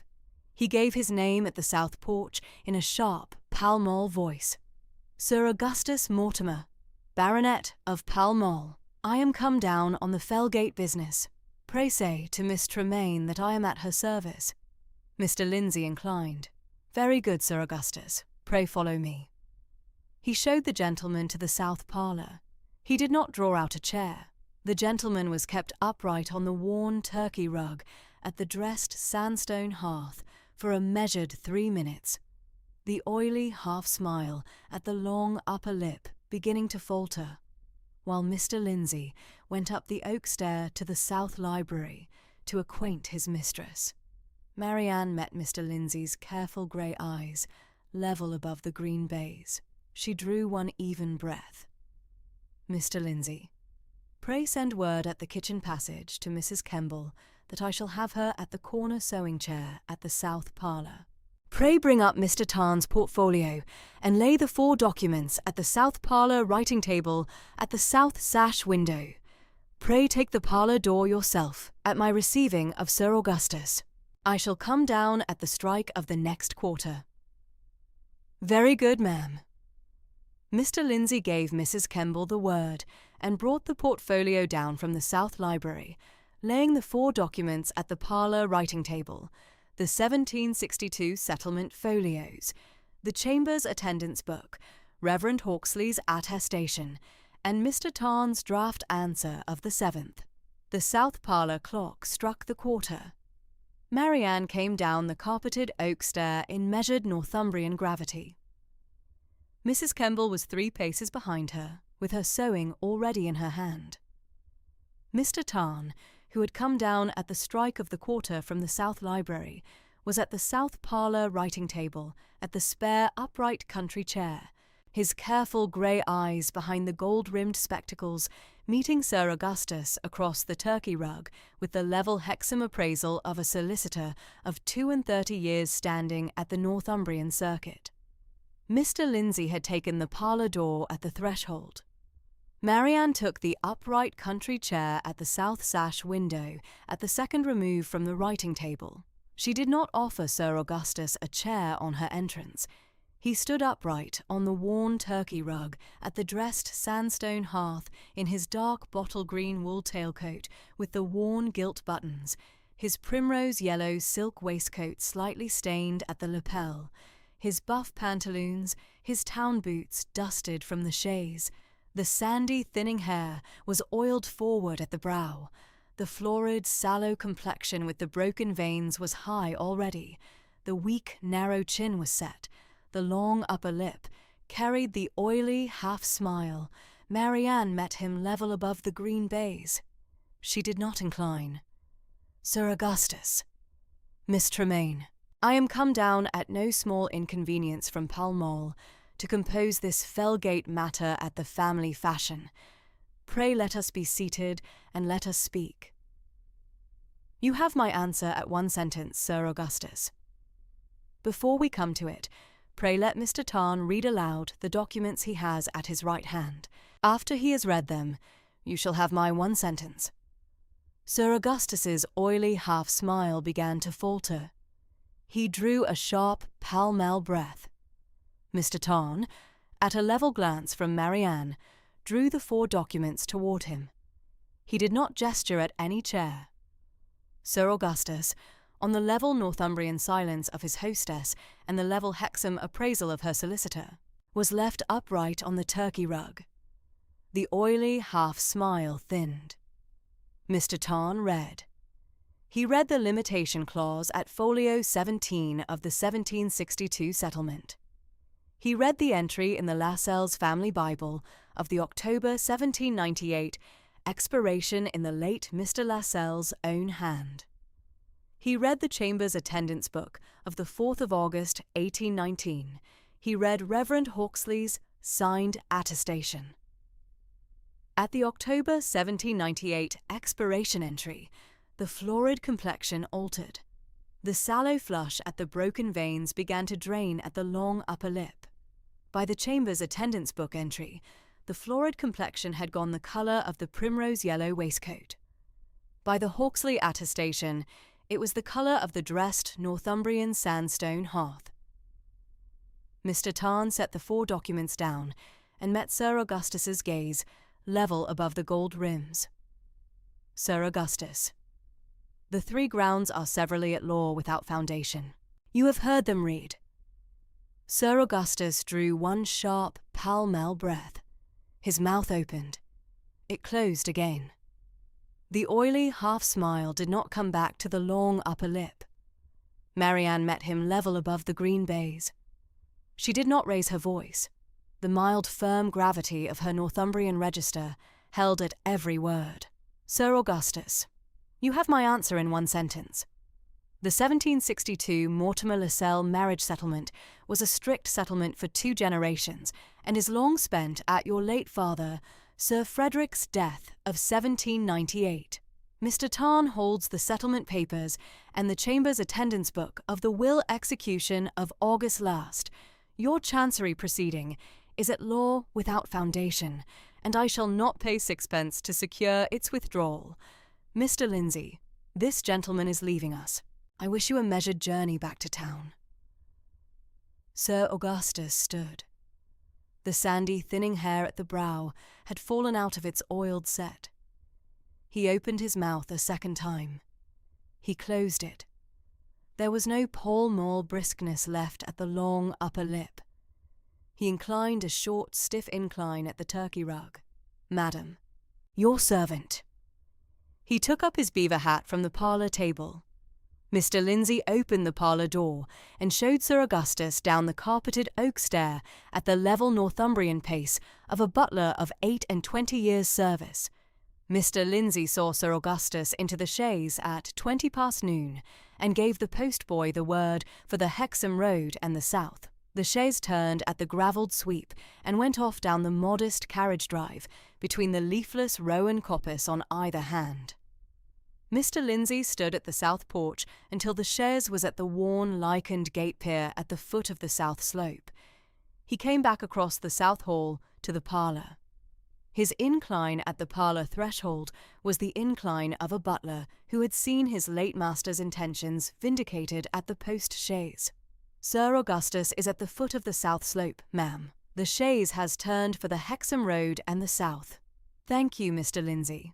Pray say at the kitchen passage to Mrs. Mitford that we shall take tea at the south library at 4. Very good, ma'am. Mrs. Kemble raised her careful, pale blue Northumbrian eyes from her work and met Marianne's level. It is well, Miss Tremaine. It is, Mrs. Kemble. Mr. Tarn returned to Hexham by the Wednesday morning gig. He would write to the Pall Mall sponsor houses and to a Lincoln's Inn correspondent for any further word at Sir Augustus's affairs. He had at the back of his mind a level Hexham hint of what that further word would turn out to be. The Thursday brought no London letter. The Friday brought none. The Saturday Morning Post of the 19th of February brought, in a plain cover sealed in plain red wax with the Tarn and Heatherton firm seal, the return of Mr. Tarn's separate inquiry at Pall Mall. Sir Augustus Mortimer stood at gambling debts of £5,400 at the Pall Mall houses, the largest a single bond of £1,900 to one Mr. Crockford, due at the close of Hilary term, the remainder dispersed among 3 other establishments. Sir Augustus had taken application at 4 sponsor houses for a retainer of 50 guineas to enable Mr. Felton to file the chancery proceeding, and at all 4 he had been refused. Mr. Tarn, on Marianne's first letter of the 2nd of February, had written to the 4 houses with the level Hexham word that the proceeding was at law without foundation, and the sponsor houses had declined accordingly. Without the 50-guinea retainer, Mr. Felton could not file. The matter could not in the present posture be brought. Marianne read the letter twice at the Green Bays. She wrote a measured note of thanks to Mr. Tarn and gave it to Mr. Lindsay for the Morning Post. Friday the 25th of February 1820 broke cool and clear and pale yellow over the leafless rowan and ash coppice of the south slope. The Morning Post from Hexham brought one letter at the foot of the bag in heavy cream-laid wove, sealed in dark red wax with the cipher F. Mr. Lindsay brought it up to the South Library at 10:30 and laid it level upon the green baize at Marianne's right elbow. She broke the seal with her ivory paper knife and read it through. It ran to a single short paragraph. Mr. Felton acknowledged Mr. Tarn's letters and observed that on the further consideration of the matter, the threatened chancery proceeding would not be filed. He withdrew the proposed compromise. He had the honour to be Marianne's most obedient, humble servant. She read it a second time at the Green Bays in measured Northumbrian gravity. She did not draw a sharp breath. She set the leaf flat upon the Green Bays and drew one even breath. She wrote at once to Mr. Tarn at Battle Hill, enclosing the Felton withdrawal. She wrote at once to Reverend Hawksley at the Cuthwell parsonage, asking that he take tea with her on the morrow. She sent word by Mrs. Kemble at the housekeeper's parlour that the Furnival's Inn matter was at an end. Mr. Tarn came up by the early Hexam gig the next morning. He read the withdrawal at the Green Bays and gave Marianne his Hexam word that the matter could not be reopened, the sponsor house's refusal being a Pall Mall closing of the door, and the Crockford bond being due at the close of Hilary term. He took the 4 documents up, tied them again with red tape, and laid them in the portfolio. Miss Tremaine, I shall lodge the portfolio at the Strong Box at Battle Hill with the Fellgate title deeds. The matter is at its level close. I am sensible, Mr. Tarn. He took his leave at the south porch at noon. The gig drove off down the modest carriage drive at a level Hexam pace. Saturday, the 26th of February, 1820, at 3:30. Marianne was at the South Library writing table at the south sash window in dove-grey wool half-mourning with the clean white linen collar, the soft, mid-brown hair pinned smooth at the nape, her late mother's small jet locket beneath the bodice, the careful slate-grey eyes very direct in the cool, pale yellow afternoon. Mr. Felton's letter of withdrawal lay folded modest at her right elbow upon the green baize. The household ledger was at her left hand at the February page. The inkpot was at her right elbow. The ivory paper knife was at the foot of the green baize. She did not take it up to write. She did not draw the inkpot toward her. She sat level upright at the leather wing chair at the green baize, her hands folded careful in her lap upon the dove-grey wool, and looked through the south sash window at the cool, pale yellow Northumbrian afternoon over the leafless rowan coppice on the south slope. The mild, firm gravity of her Northumbrian register held at every line of her face. She did not celebrate. She had not celebrated at the strike of the parlour clock on the Tuesday past as Mr. Lindsay closed the parlour door on Sir Augustus's stiff incline. She had not celebrated at the Friday morning at the Felton withdrawal at the Green Bays. She did not celebrate now. The cool, pale yellow afternoon stood level over the Fellgate slope. The leafless rowan coppice was a fine pencil net of grey-brown branches against the pale yellow February sky. Below the coppice, the South Tyne Valley lay level under its winter light. The river, a thin pewter ribbon between the leafless alder. Across the valley, the long blue line of the upland fell rose up at the level Northumbrian horizon as it had risen up at the South Library window for the 39 years of Mr. Lascelles' tenancy. A single rook went over from the leafless rowan coppice across the south slope toward the South Tyne Valley in a long level glide.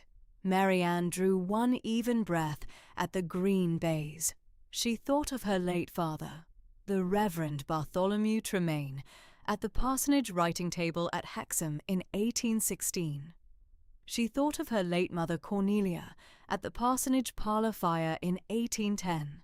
She thought of Mr. Lascelles, whom she had never met, signing the will at 11:30 at Mr. Tarn's writing table at Battle Hill. She thought of Mr. Tarn at the Chambers attendance book. She thought of Reverend Hawksley at the second leaf of the will. She thought of Mr. Lindsay at the south porch. She thought of Mrs. Kemble at the corner sewing chair, who had not raised her careful pale blue Northumbrian eyes from her work through the whole of the parlour exchange. She thought of Sir Augustus Mortimer at the foot of the south slope in his hired post-chaise, the long upper lip without its oily half-smile, the chaise turning at the gate pier for the Hexam Road. She thought of him only the once. She did not think of him again. The cool, pale yellow afternoon stood level over the Fellgate slope. The leafless rowan coppice held its fine pencil net of branches. The South Tyne Valley lay level below. The long blue line of the upland fell kept its place at the Northumbrian horizon. Marianne took up the household ledger at her left hand. She turned it open at the February page. She drew the inkpot toward her, took up her late father's quill, and wrote at the foot of the second column of the February expenses, in her own level italics, February 26th, 1820. The Furnivals Inn, matter at its close. The house at its own keeping. She set the quill in the Wedgwood inkwell of dark blue and white. She folded the Felton letter of withdrawal once more, and laid it at the foot of the household ledger between two clean leaves. She closed the ledger. The cool, pale yellow Northumbrian afternoon stood over the leafless Rowan coppice. The South Tyne valley lay level below. The upland fell kept its place at the horizon. Felgate House stood at its dressed Northumbrian sandstone on the south slope at the 24 years of Mrs. Kemble's service, and the 28 years of Mr. Lindsay's, and the 22 years of Mr. Grayford's at the home pasture, at the measured Northumbrian gravity of its new mistress at the green bays. The afternoon held. The last days of February closed at Felgate House in the cool, pale yellow Northumbrian light that had stood over the leafless Rowan coppice on the south slope since the new year.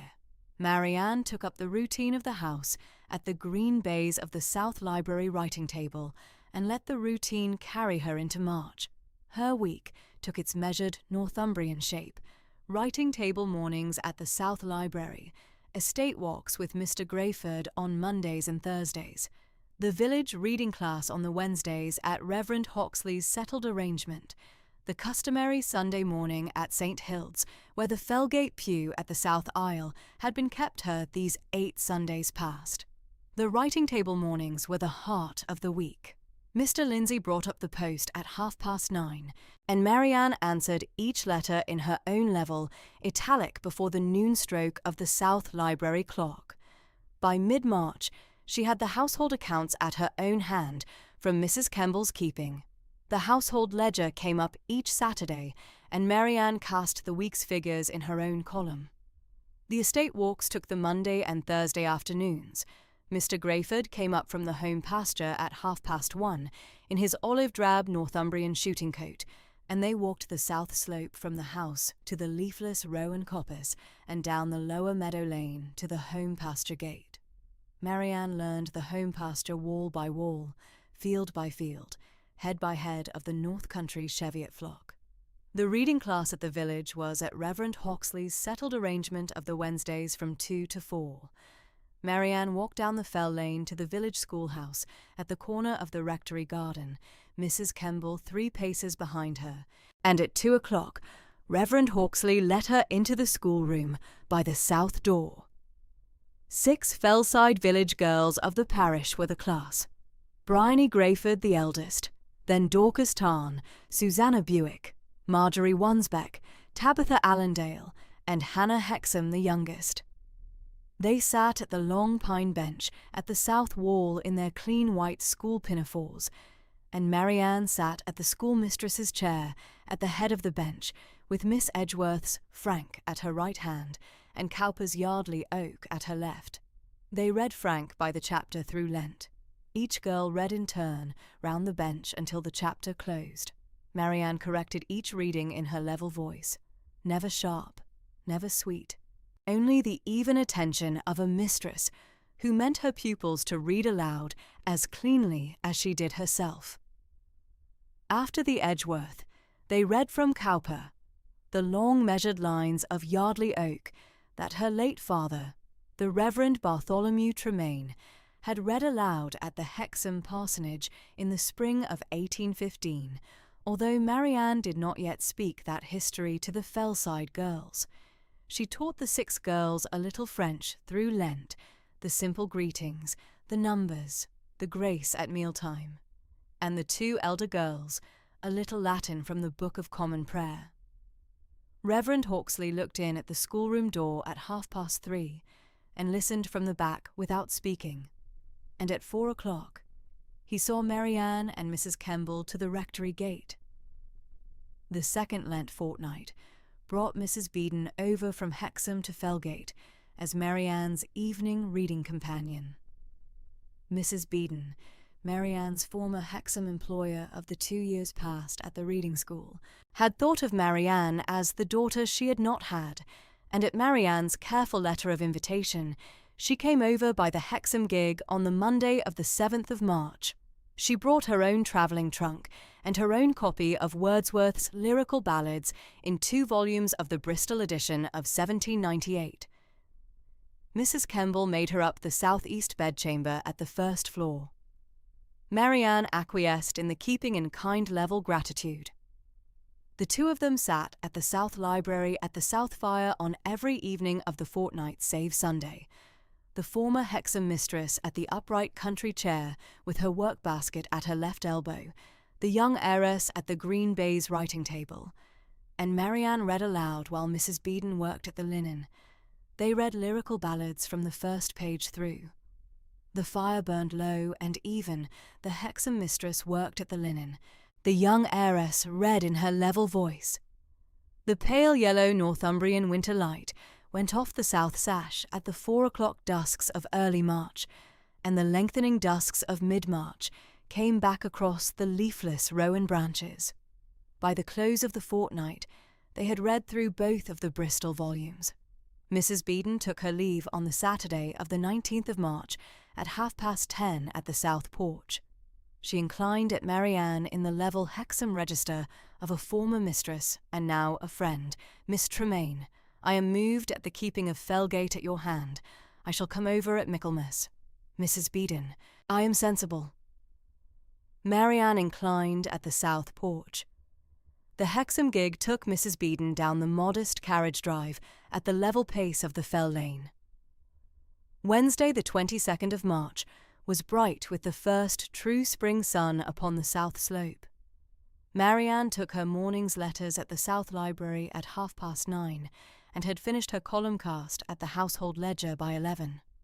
At 3:30, Mrs. Kemble came up from the South Library cupboard at the modest tread of her 24 years' service, the iron-grey hair beneath her clean white linen cap and the slate-blue serge of her half-mourning level at her sturdy frame, and laid upon the green baize a small green morocco letterbox of perhaps 9 inches by 12, tied with a faded black ribbon, the Lascelles initials, W.L., pressed into the leather at the top corner. Miss Tremaine. Mrs. Kemble's careful pale blue eyes were level at the green morocco box. Mr. Lascelles asked, in the autumn of last year, that this be kept against your coming and given up to you when I had judged the day had come. I judge today the day. It is yours. Marianne inclined her smooth mid-brown head. Mrs. Kemble, I am sensible of the keeping. It was Mr. Lascelles' wish. Mrs. Kemble inclined and withdrew at the South Library door. Marianne sat at the green baize before the green morocco box for an even moment, the careful slate-grey eyes level upon the faded black ribbon. She drew one even Northumbrian breath. She untied the ribbon. She opened the box at the writing table. The box held 4 contents in their own 4 divisions of the morocco. At the topmost division, a thick packet of letters at a careful italic, tied with a second faded black ribbon. Marianne untied the ribbon. 38 letters at the same careful Christchurch, italic, each at the same Felgate writing paper after 1779 and at Christchurch paper before, each dated at the head and signed at the foot, Wilfrid Lascelles of Christchurch, Oxford, in the years 1776 to 1779, and of Felgate House in the parish of Cuthwell by the Fells, from the spring of 1779 to the autumn of 1819, each addressed at its head, to my dear pupil, the Reverend Bartholomew Tremaine, parish curate of St. Cuthbert's at Hexham. Each unsent. The dates ran at quarter-day rhythm from the Michaelmas of 1776, the first quarter after her father's Christchurch matriculation under Mr. Lascelles' tutorship, to the spring quarter of 1819, broken off 6 months before Mr. Lascelles' own autumnal decline, The last letter at the foot of the packet was dated the Easter of 1819 and broke off at the second paragraph at the line, "I have this morning had word at the parish post that you are gone before me to the Father these 2 years past. I shall send no more letters now." Marianne laid the packet level upon the green baize at her left hand. At the second division of the box, a single folded parchment of the Christ Church matriculation register, an attentive copy in the hand of the 1773 sub-tutor at the Christ Church books, dated the 8th of October, 1773. It was the matriculation entry of Bartholomew Tremaine, gentleman commoner of Christ Church, Oxford, signed at the foot in Mr. Lascelles' own careful Christ Church italic as tutor. W. Lascelles, tutor, Christ Church. Her late father's own name was at the body of the document, at the customary Oxford hand. The Christ Church seal was at the foot. Mr. Lascelles had kept the entry these 46 years. Marianne laid the entry level beside the packet. At the third division, a single sheet of cartridge paper folded once, and within it a pencil portrait. The pencil portrait was at the head and shoulders of a young man at the gentleman commoner's stock and bands, the long mid-brown hair tied at the nape with a black ribbon, the careful slate-grey eyes very level, the gentle firm mouth at its own keeping, the long oval face very young. At the foot, in Mr. Lascelles' careful italic, the date line, "The Reverend Bartholomew Tremaine, aged 21, of Christ Church, Oxford, in the spring of 1774, drawn from memory at Cuthwell, the Easter of 1812. W. L." It was her late father's face. Marianne had not seen her father at 21 before. She knew him only at the parish curate of her own life, from her own first memory at his 45th year to his 64th at the autumnal decline of 1817. She held the pencil portrait level at the green baize and looked at the young man at the Christ Church writing table. She did not weep. The mild, firm Northumbrian gravity of her register held at every line of her oval face. She drew one even breath and laid the pencil portrait gentle at the head of the four contents. At the fourth and last division of the box, a small jeweller's case of black morocco. Marianne lifted the lid. A single row of pearls, small worth of an even cream colour, the matching that a careful young Oxford undergraduate had picked over at a London jeweller in his Cambridge long vacation tour of 1772.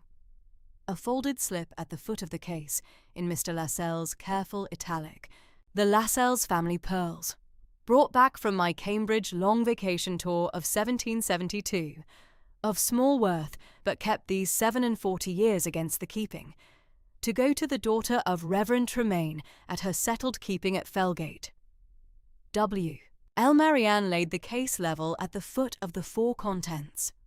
The South Library clock struck 4. Marianne sat at the green baize before the four contents of the box for a level half-hour. She did not move. The pale yellow Northumbrian afternoon stood at the south sash over the leafless rowan coppice. Mrs. Kemble came up at 4:30 with the customary tea-tray, set it level upon the second South Library table without speaking, looked once at the green baize, and withdrew at the South Library door in kind gravity. She did not speak of the box until the next morning. Marianne read the letters over the fortnight that followed at the South Library at 3:30 each afternoon. She set the green baize cleared of the household ledger by the 3:15, and at the 3:30 drew up the packet of letters and took up the first. The first letter, the Michaelmas of 1776, was at Christ Church paper, the careful italic at its earliest hand. It opened. "My dear Tremaine, your letter at the close of the long vacation found me at Christ Church, and I have at last a level evening at the tutor's rooms in which to write the reply. It went on at the customary tutor's review of her father's vacation reading, the Tacitus, the second book of Horace's Odes, the Greek epistle to the Romans. It closed at the foot. Pray believe me, my dear pupil, your obliged Oxford friend, W. Lascelles. Marianne read the letter through twice. She set it level upon the green baize at the close of the afternoon's reading hour, and laid the cousin tutor's Christ Church italic gentle at the careful Northumbrian fold. She read at the rate of 2 or 3 letters a day through the fortnight. She did not weep at any of them. She set each letter level upon the green baize at the close of the afternoon's reading hour, and laid the cousin tutor's Christ Church italic gentle at the careful Northumbrian fold. By the end of the second week of April, she had read all 38 letters. The mild, firm Northumbrian gravity of her register held at every line of her oval face at every afternoon's reading hour. She did not copy any of the letters into her own commonplace book. She tied the packet again with the faded black ribbon and laid it in the green morocco box at the South Library bookcase between her late father's Christ Church, 1773 commonplace book, and Mr. Lascelles' own Cowper. She did, in the last days of the fortnight, frame the pencil portrait. She asked Mr. Greyford at the Thursday afternoon slope walk to call at the village wheelwright for a dark walnut frame. The wheelwright brought up the frame on the Tuesday of the 4th week. Marianne laid the pencil portrait within the frame and hung the frame above the green baize of the South Library writing table. Reverend Hawksley called at the South Library at the rectory tea hour of the Wednesday of the 12th of April. Mr. Lindsay showed him into the south parlour. Marianne received him at the parlour writing table, with Mrs. Kemble at the corner upright chair and the customary parlour tea tray at the second table. Reverend Hawksley sat at the upright country chair at the south parlour fire, the small gold-rimmed spectacles attentive at his long, mild face. Miss Tremaine. Reverend Hawksley laid his Northumbrian hands at the chair arms. Mrs. Kemble has spoken to me at the rectory of the green morocco boxes coming up at her hand. I had meant to bring up that history at your settled keeping. I am moved you have had it at the right hour. Reverend Hawksley. Marianne's careful slate-grey eyes were level. It is yours to speak to me at the keeping. I have read all the letters through. Reverend Hawksley drew one even Northumbrian breath at the parlour fire. Mr. Lascelles spoke to me at the last conversation of October last year, at the rectory writing room on the Tuesday of the 19th. He was already at the close of his decline. He gave to me at that conversation the keeping of the green morocco box at his own hand, though Mrs. Kemble was to be the keeper at the South Library cupboard, and he gave me a charge at one sentence. Reverend Hawksley inclined his sandy grey head. He said, in his careful Northumbrian voice, Hawksley, bring the small green morocco box to the daughter of the Christ Church pupil I had loved at 21, and have not, in 43 years, ceased to think of with measured gratitude. See it given up to her at the proper hour. That was the charge. The proper hour was Mrs. Kemble's at the housekeeper's keeping. I am sensible Mrs. Kemble has judged the hour. She has. Marianne inclined her oval head. I am sensible of your keeping, Reverend Hawksley. It was Mr. Lascelles' keeping, said Reverend Hawksley at the level register of his 10 years' curacy. I was only his messenger. Miss Tremaine, your late father was, in Mr. Lascelles' own keeping of his memory, the gentleman commoner at whose Christ Church writing table he had read Horace and Tacitus and the Epistle to the Romans in the autumn of 1773 and the spring of 1774, and at whose midsummer leave-taking of Oxford in 1776 he had felt the measured gratitude of 34 years. The green morocco box is the record of the keeping. "It is yours." Marianne inclined again. The mild, firm Northumbrian gravity of her register held. The connection squared at the parlour fire. She was sensible at that hour at the parlour writing table, though she did not speak it, of why Mr. Lascelles had left her the house. He had loved her father at Christ Church, had kept his Oxford friend at his Cuthwell writing table for 43 years of unsent quarter-day letters, and at the close of his own life had wished the keeping of Felgate to pass to the daughter of the pupil he had loved. The bequest was the last act of the long unsent correspondence. Marianne knew it now. She did not put it into words at the parlour fire. She let it stand at its own keeping. Reverend Hawksley took his leave at the south porch at 5:30. The April afternoon stood pale yellow over the Rowan coppice. Mr. Lindsay closed the south door. The Lady Day, Quarter Day, fell at the Saturday of the 25th of March, in the same week as the green morocco boxes coming up. It was the first Quarter Day under Marianne's ownership of Felgate House. Marianne sat at the green baize at 10:30 in her dove grey wool half-morning gown. Mr. Grayford stood at her right hand with the home pasture ledger open at the Lady Day page. Mrs. Kemble sat at the corner upright chair with her sewing. Mr. Lindsay stood at the south library door. The home pasture tenants came up at the appointed hour.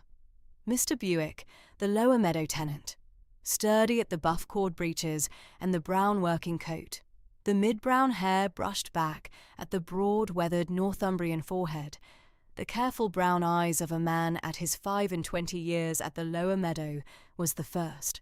He inclined deeply at the green baize, paid up his Lady Day rent in the customary silver, and answered Marianne's level questions at the lower meadow stock with the gravity of his long tenancy. Mrs. Wansbeck, the widow at the upland field cottage, was the second, slight at the dark Northumbrian worsted half-mourning of her own 3 years.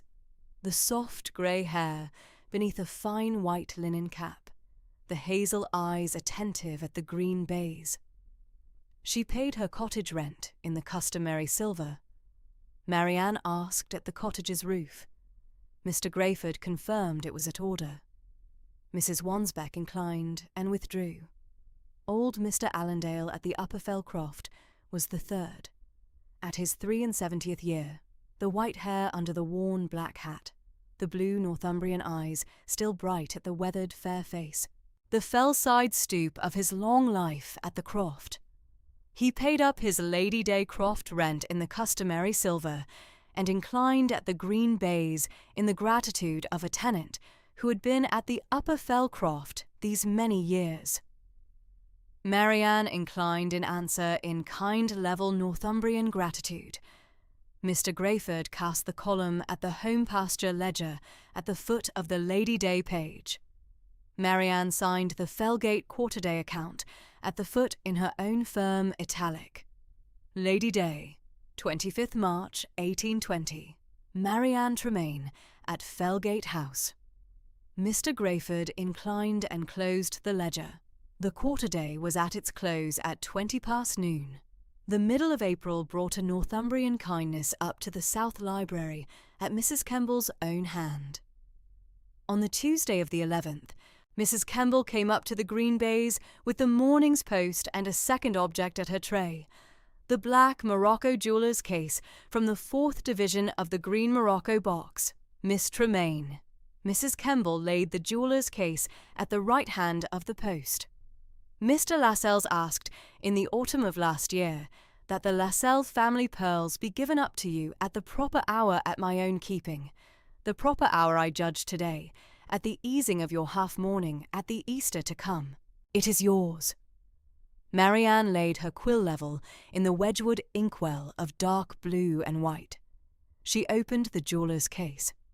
A single row of pearls at the customary necklace clasp of Northumbrian silver gilt, pearls of small worth, of an even cream colour, of the careful matching that a young Christ Church undergraduate had picked over at a London jeweller in his Cambridge long vacation tour of 1772. The matching slip in Mr. Lascelles' careful italic lay at the foot of the case. Marianne lifted the row of pearls and held them at the pale yellow Northumbrian morning light of the south sash window. The pearls were warm at the touch. They were not great pearls, only a young man's pearls of small worth, brought back from a Cambridge tour in 1772 by a man who had not yet met her father. Mrs. Kemble. Marianne laid the row of pearls level at the case. I am sensible of the keeping. I am sensible of Mr. Lascelles' Cambridge tour. I shall wear them at the proper hour. Mr. Lascelles would have wished it, Miss Tremaine. Mrs. Kemble inclined. The next afternoon, the Wednesday of the 12th of April at the village reading class, Marianne had a second Northumbrian kindness laid at her hand. At the close of the 2 to 4 reading of Frank, Bryony Grayford the eldest stepped out of the bench, her clean white school pinafore very neat at the front, and laid at the schoolmistress's pine table a cloth-bound volume, cream paper boards at the cover. Miss M. Tremaine, of Fellgate House, with the dutiful love of her Cuthwell reading class, lent 1820 in Bryony's own round school hand at the front board. Marianne opened the cover.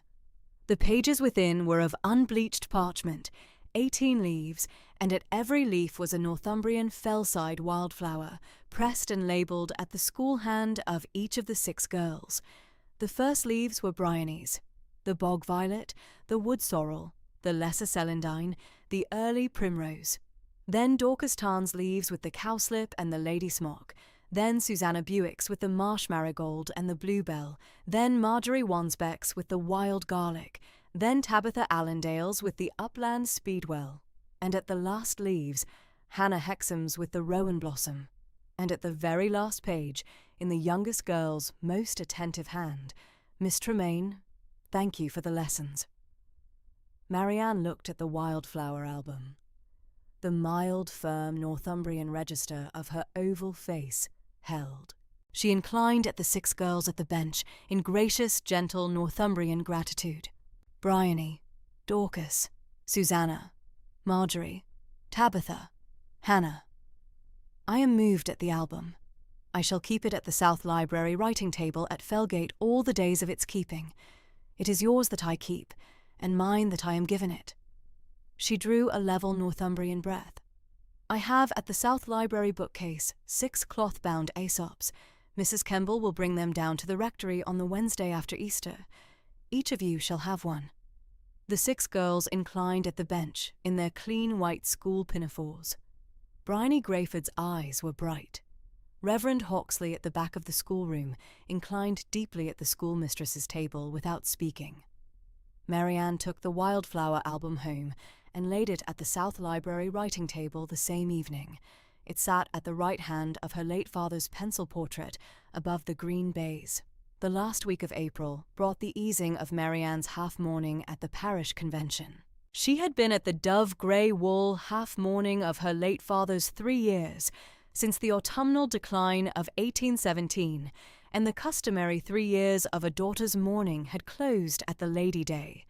The fresh Northumbrian April light at the south sash window made her ready to lay aside the dove-grey wool by Easter Sunday at the parish convention of half-half mourning. Mrs. Kemble approved at the upright chair. Mr. Lindsay gave his grey-eyed assent at the south hall. Marianne brought up from her travelling trunk the cream and rowan blue sprigged muslin morning gown that had been her late mother Cornelia's at Hexham in the year before her own birth. Cream, Northumbrian muslin at the sprig pattern of rowan blue at the wrist and at the hem, plain cream lawn fichu at the bodice, the Hexham make of the spring of 1793. Mrs. Kemble took it down to her own pressing board and brought it up by Maundy Thursday, the cream muslin level and the rowan blue sprig, fresh at the Northumbrian April light. Easter Sunday fell at the 23rd of April. Marianne rose at 7:30 at the smaller north wing chamber and was helped into the cream and rowan blue, sprigged muslin of her late mother's. She pinned at the bodice a sprig of the year's first Northumbrian primrose that Mrs. Kemble had brought up from the south slope at the Easter morning's first hour. The Lascelles family pearls she kept at the jeweller's case at the housekeeper's room. They were for an evening at the keeping. She walked down the fell lane to St. Hilde's with Mrs. Kemble 3 paces behind, and Mr. Lindsay at his own pace beside Mr. Grayford. The Fellgate pew at the south aisle was at its keeping. Reverend Hawksley read the Easter service at the level register of his long curacy. The Easter primroses at the south aisle altar were fresh from the rectory garden. The Northumbrian organ at the west gallery played the Easter hymns at the curate's hand. At 12 o'clock, the service closed. The Fellgate pew came out at the south aisle, and Marianne and Mrs. Kemble and Mr. Lindsay and Mr. Grayford walked at the south transept down to the south porch as Reverend Hawksley turned at the chancel step toward the south door at the customary Easter farewell. In the south porch, at the pillared Northumbrian sandstone of the 17th century build, in the cool, clear, pale yellow Northumbrian Easter Sunday morning light, an unfamiliar Northumbrian country gentleman was at the customary place of a visitor. Tall, lean upright at the Northumbrian height, the dark walnut hair cut close at the nape, with one streak of pure silver above the left temple, the careful slate-blue eyes, the colour of the tine at the autumn close, the gentle firm mouth, the weathered fair Northumbrian skin of a man at his careful 38th year out of doors, the Standish vice-countal signet of a stag's head over 3 rowan berries at the right hand, a plain dark walnut country morning coat over a plain buff waistcoat. He inclined deeply at Marianne and at Reverend Hawksley.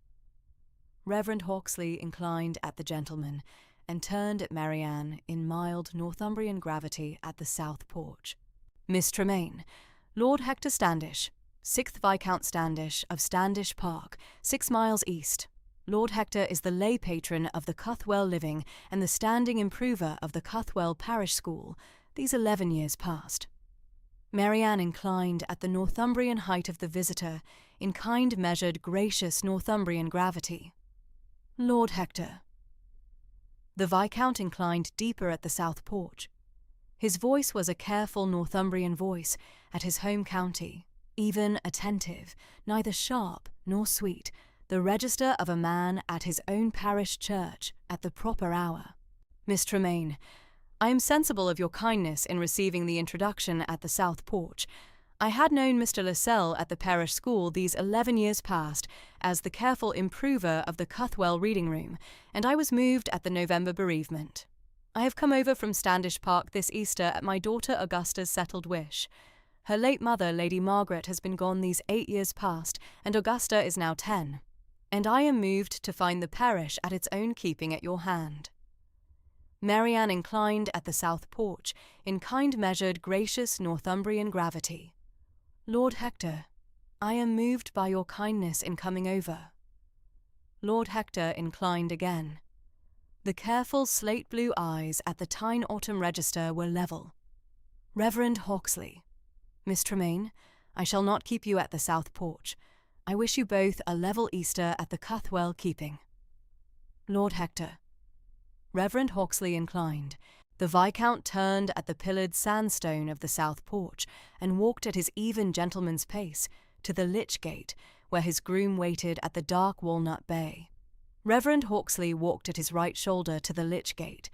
Lord Hector took the bay's bridle at 20 past noon, inclined a last time at the curate, mounted, and rode at the even fell pace down the village lane toward the Standish Park Road. Marianne walked back along the fell lane to Fellgate, with Mrs. Kemble 3 paces behind. Mr. Lindsay and Mr. Grayford came at their own pace at the Easter Sunday rhythm of the parish. The cream and rowan blue sprigged muslin moved level at the Northumbrian April air. The sprig of Northumbrian primrose at the bodice held its yellow at the pale yellow Northumbrian sun. At the south door of Fellgate House at 12:30, Marianne paused at the Doric porch and looked south across the South Tyne Valley to the leafless Rowan coppice on the lower slope. The pale yellow Northumbrian Easter Sunday light stood level over the Rowan coppice. The long upland fell stood at its blue Northumbrian horizon. The South Tyne Valley lay level between, the river a thin clean ribbon at the leafless alder. Marianne drew one even Northumbrian breath at the pillared Doric stone of the south porch.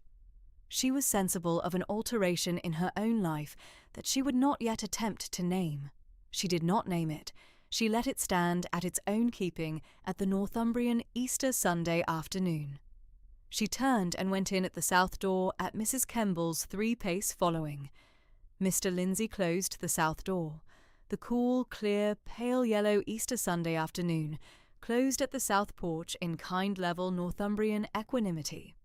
Saturday the 6th of May, 1820 came up warm and pale blue over the Tyne Valley, the Cuthwell hawthorn at the lane in early flower, the home pastures, south slope green with late spring Fellside grasses.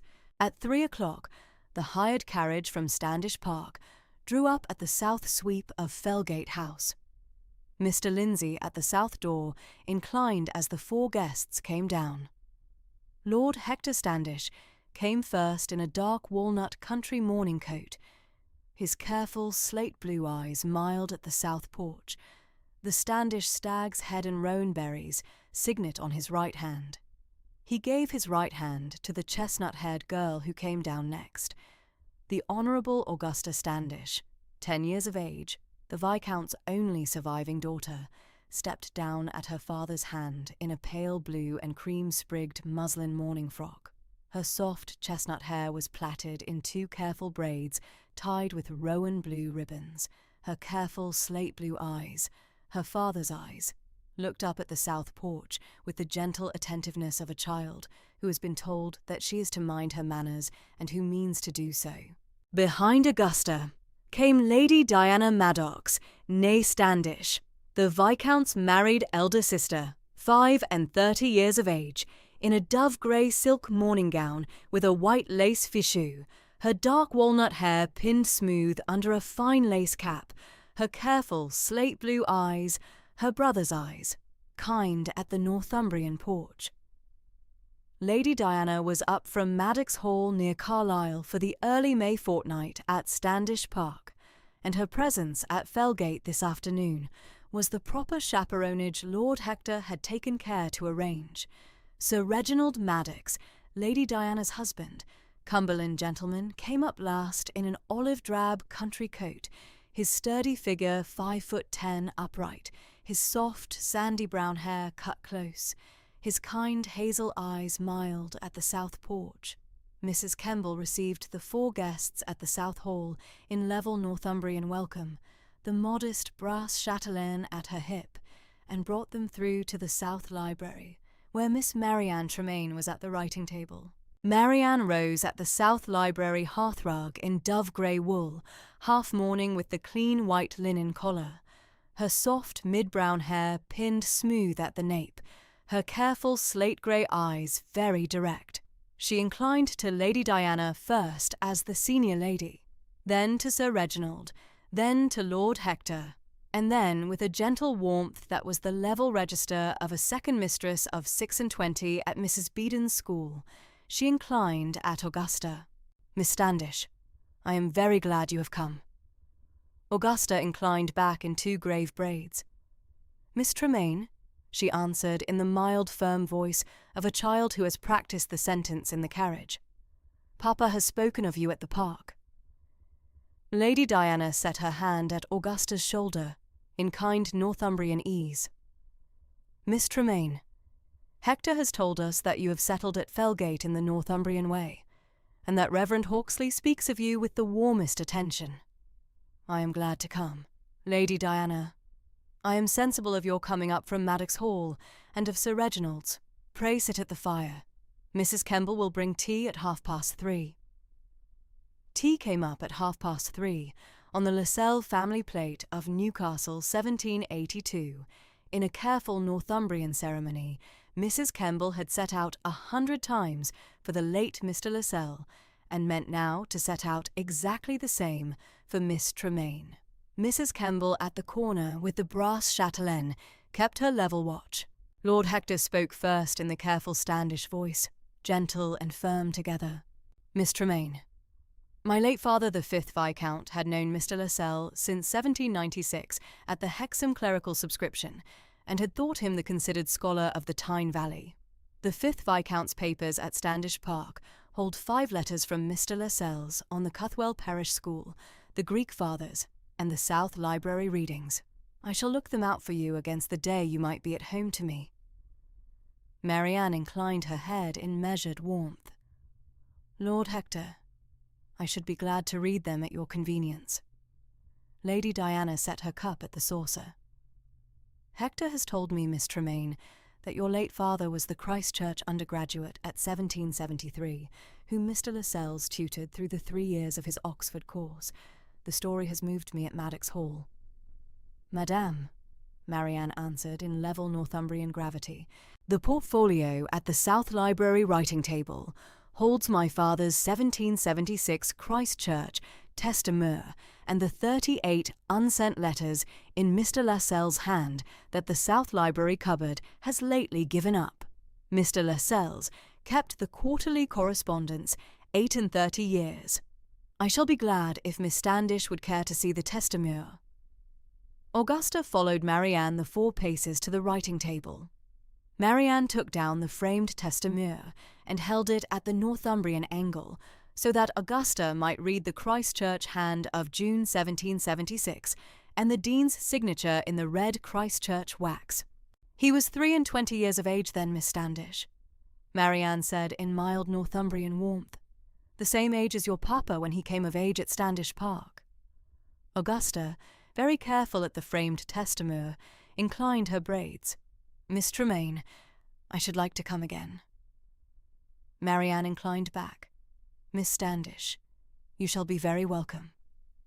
The Tuesdays of May and June fell into their careful shape. At 1 o'clock, Lord Hector rode over the 6 miles from Standish Park, gave his bay mare to the home pasture boy, and was received at the South Library by Mrs. Kemble for the reading hour at the writing table. Mrs. Kemble at the corner, with the brass chatelaine 3 paces off, Mr. Lindsay at the south door, with the level watch. They read Cowper together, the Yardley Oak of 1791 in the South Library Cowper, the very volume Mr. Lascelles had bought at Pall Mall in 1801. The pencil marginalia in Mr. Lascelles' careful Christ Church italic stood at the comfort passages of the long autumn elegy on the felled oak. Lord Hector read the marginalia aloud in his measured Standish voice, and Marianne answered at the writing table in the level Northumbrian register. On Tuesday, the 23rd of May, Lord Hector brought a 2nd volume of May. Lord Hector brought a 2nd volume.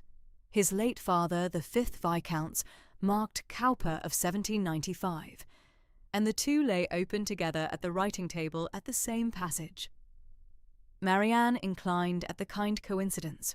On Tuesday, the 6th of June, Augusta came with her father in the pale blue and cream-sprigged muslin and read at Marianne's elbow the marked passages of the Yardley Oak in her gentle child's voice. Mrs. Kemble inclined her iron-grey head in attentive, kind warmth. The Wednesday afternoons fell into a second shape. At 2:30, Lord Hector rode over again, gave his bay mare to the boy, and walked the home pasture's south slope, with Marianne at Mrs. Kemble's 3 paces chaperonage. The leafless fell oak coppice of January had come back into full leaf in May. The lane to the South Tyne showed cream hawthorn at the first week of May, and the late hawthorn of the 2nd. They spoke of the Lascelles Tremaine correspondence, the 38 unsent letters in Mr. Lascelles' careful italic, 1776 to 1819, Marianne had read through in late March. They spoke of the Christ Church Testameur of 1776 and of the Oxford tutorship that had begun in October 1773. They spoke of the Cuthwell Parish School improvements, Mr. Lascelles and the 5th Viscount had set in 1812. The slates, the master's wage, and the Wednesday reading class Marianne now read with the 7 village girls at Reverend Hawksley's settled arrangement. Lord Hector listened in the measured, standish way. He did not press.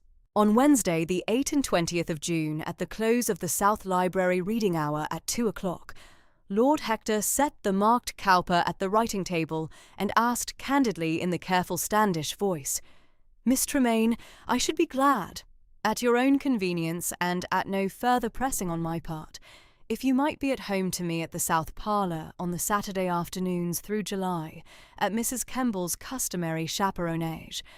I should be glad to know you in the Northumbrian fashion, that a settled gentleman of 38 might know a lady at 26, whom he has called upon at the South Library these 2 months past." Marianne, at the upright chair, inclined in mild, firm Northumbrian composure. "Lord Hector, I shall be at home to you on the Saturday afternoons of July, at Mrs. Kemble's chaperonage. I am glad you have asked." The Saturday calls of July fell into the South Parlour at 3 to 5 o'clock. Mrs. Kemble 3 paces at the corner with her brass chatelaine, Mr. Lindsay at the south door with the level watch. At the close of each call, Lord Hector and Marianne walked the home pasture's south slope in the warm, pale yellow afternoon. The cream and white Northumbrian honeysuckle was at full bloom on the south wall by mid-July, and Marianne cut a sprig on the last Saturday of the month and laid it at the writing table beside her commonplace book. Saturday, the 5th of August, 1820 came up warm and pale yellow over the Tyne Valley, the south slope at full green, the honeysuckle at the south wall in its 3rd week of bloom. At 3 o'clock, Lord Hector was received at the South Parlour by Mrs. Kemble, Marianne at the upright chair at the hearth-rug in dove-grey wool with the modest white linen collar. Lord Hector came up to the hearth-rug. He held in his right hand a green leather commonplace book, his late father the 5th Viscount's own, opened at a marked page, and in his careful, slate-blue eyes the look of a man who has considered the sentence he is about to speak for 4 full months and means to speak it gently. He went down at the South Parlour rug to be at Marianne's level at the upright chair. He did not take her hand. He spoke in the careful Standish voice that was gentle and firm together, in 7 measured italic sentences. "Miss Tremaine, I had not, when my late father, the 5th Viscount, first knew Mr. Lascelles in 1796, at the Hexham clerical subscription, foreseen this hour at this rug at this house. I have loved you, with what dignity I could carry, and with what considered patience the 4 months at the South Library, and the South Slope, and the South Parlour have required, since the Easter Sunday of the 23rd of April, when Reverend Hawksley introduced us at the south porch of St. Hilde's. I ask you now, on no other ground than that I have loved you carefully through this spring and summer, to do me the honour of becoming my Viscountess. You have known me too short a time to be in love with me yet. I shall not press you on that. I ask only that you consider the question at your own time, and answer me upon your own terms. If your answer is no, my Tuesday calls at the South Library, and my Wednesday walks at the South Slope, and my Saturday calls at the South Parlour shall continue undiminished while you shall suffer them, and the question shall never be raised again. I have spoken, Miss Tremaine, and I shall be very careful of your answer." Marianne sat at the upright chair in level Northumbrian gravity. Her careful slate-grey eyes did not move from his careful slate-blue ones. She did not weep. She did not redden. She drew one measured Northumbrian breath and answered in the level Northumbrian register her late father had taught her at the Hexham parsonage. "Lord Hector, I shall." Lord Hector rose from the South Parlour rug. He gave her his right hand at the upright chair, the Standish stag's head and Rowanberry's signet at his finger, and Marianne set her hand at his in the kind measured Northumbrian ease of a 26th year that had been carefully prepared by 4 months of careful attention. Mrs. Kemble at the corner inclined her iron-grey head in the level Northumbrian way of a housekeeper who had been waiting for this answer, at this hour, at this house, for the 4 months past. The banns were read at St. Hilde's by Reverend Hawksley on Sundays the 13th, 20th and 27th of August, 1820. No impediment was offered. The wedding fell on Saturday morning, the 9th of September 1820, at 10 o'clock at St. Hilde's at Cuthwell by the Fells, in the parish church of the Lascelles line, and of Reverend Theophilus Hawksley, the curate. Mr. Septimus Tarn came up by the Hexham Road on the Friday afternoon, lodged the night at the Cuthwell Village Inn, and at 10 o'clock on the Saturday morning gave the bride away, her late father long deceased these 3 years, and Mr. Tarn the careful solicitor of her benefactor's will and the warm Hexham friend of her settling at Felgate. Mrs. Beedon attended as matron of honour, her widowhood being long settled at 12 years, and her presence at Marianne's right hand, the closest to a mother's the morning could give. She wore a dove-grey silk morning gown with a white lace fichu, her iron-grey hair beneath the fine lace cap, her attentive grey eyes very kind at the south porch.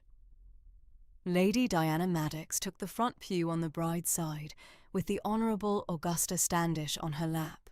Augusta, gentle in her pale blue and cream-sprigged muslin with the rowan blue ribbons at her braids, looked up at her aunt's careful slate-blue eyes with the look of a child who has been told she is to gain a new mother this morning and who means to mind her braids and her hands. Sir Reginald Maddox stood at Lord Hector's side at the chancel step in his olive-drab coat. The Cuthwell parish and the Standish Park household filled the back pews in the warm, pale-yellow September light through the south aisle window. The bride came up the aisle on Mr. Tarn's arm. She wore a cream Northumbrian muslin morning gown, made up by Mrs. Crosby, the Cuthwell village dressmaker, with a sprig of late-summer rowan and honeysuckle pinned at the bodice in the customary Cuthwell village fashion the village girls had taught her at the Wednesday reading class. The Lascelles family pearls, a single row of moderate worth, kept in the south bedchamber chest these 40 years, and given by Mrs. Kemble at mid-August out of the housekeeper's cupboard, rested at her throat in kind-measured Northumbrian dignity. Long ivory silk gloves to the elbow. Her late mother, Cornelia's silver locket on a black silk ribbon worn beneath the bodice in kind filial remembrance of a mother gone these 10 years. Reverend Hawksley read the office in the careful Northumbrian voice of a curate of 54 and the 10th year of his settling at the Cuthwell parish. Marianne answered at the chancel step in level Northumbrian gravity. Lord Hector answered at her side in the careful Standish voice that had been gentle and firm at the south parlour rug on the 5th of August. At the giving of the ring, the Standish gold ring of the Viscountess's finger, kept at Standish Park these 5 years since Lady Margaret's death in childbed of 1815, and now given again, Marianne inclined her head and answered the office in mild firm Northumbrian equanimity. The register was signed at the South Vestry by Lord Hector Standish, 6th Viscount Standish, by Marianne Tremaine, by Reverend Hawksley, by Mr. Tarn, by Mrs. Beedon, by Lady Diana Maddox, and by Sir Reginald Maddox. The wedding breakfast was set at Felgate, at Marianne's settled wish. Standish Park was to be her new home from the Monday morning, but the breakfast at Felgate, the careful Northumbrian breakfast Mrs. Kemble and Mrs. Mitford had set out 100 times for the late Mr. Lascelles, was the morning's measured offering at the house kept her these 9 months past. Mrs. Kemble received the breakfast guests at the south door in her slate-blue serge, half-mourning with the white lawn fichu and the modest brass chatelaine, her 24th year of service, carried in her level welcome. Marianne returned to Felgate House in the spring of 1821. She planted 3 young cuttings of white and cream Northumbrian honeysuckle in the walled garden at the south wall, as Mr. Lascelles had asked be done in the modest pencil note at the foot of the last leaf of his commonplace book. The Portrait of Mr. Lascelles, by Mr. Stockdale, the Hexham country painter of 1812, lately come up from Standish Park, where it had been temporarily hung, was restored to its place above the South Library mantel. The Felgate Quarter-Day account went forward at Mr. Grayford's hand. Mrs. Kemble kept the household keys. Mr. Lindsay lit the South Library fire at 5 each evening. Outside, the Northumbrian sky turned the colour of slate after rain. There are stories that begin with a kiss. There are stories that begin with a vow. There are stories that begin with a knock at the door, or a hired post-chaise, or a will, or a parish ledger, or a curate's letter, or a holograph in a deceased man's own hand. And there are, measured, longer in the asking, of the most careful patience in the answering, stories that begin with a Hexham appraiser's probate inventory, taken at Felgate on the 24th of November 1819, in the presence of Mrs. Kemble and Reverend Hawksley, carried thence to the formal reading at Mr. Tarn's chambers at Battle Hill, Hexham, on the cool, pale blue Tuesday morning of the 4th of January 1820, carried by the hired chaise to Felgate House on the 8th of January at 3 o'clock at the South Sweep, where Mrs. Kemble and Mr. Lindsay inclined in 24 years' Northumbrian service, carried through the cool afternoons of January and February to Sir Augustus Mortimer's defeat at the South Parlour on the 15th of February, carried to the second discovery at the South Library writing table on the 22nd of March, the 38 unsent letters in Mr. Lascelles' careful Christchurch italic that the South Library cupboard had kept 38 years, carried to the south porch of St. Hilde's on the Easter Sunday of the 23rd of April, where Reverend Hawksley presented the 6th Viscount Standish, carried through the Tuesdays and Wednesdays and Saturdays of May and June and July to the South Parlour rug on the 5th of August, where the careful, measured asking was made, carried at last to the chancel of St. Hilde's at 10 o'clock on the morning of the 9th of September, where the curate's daughter answered in level Northumbrian gravity, carried thence to the walled garden at Felgate in the spring of 1821, where the 3 cuttings of white and cream Northumbrian honeysuckle went into the south wall border at Mr. Lascelles' pencil note. And so, the curate's daughter became the 6th Viscountess Standish in the careful Northumbrian fashion that the Lascelles family Bible kept in its measured Christchurch italic at the South Library writing table all the days of its standing.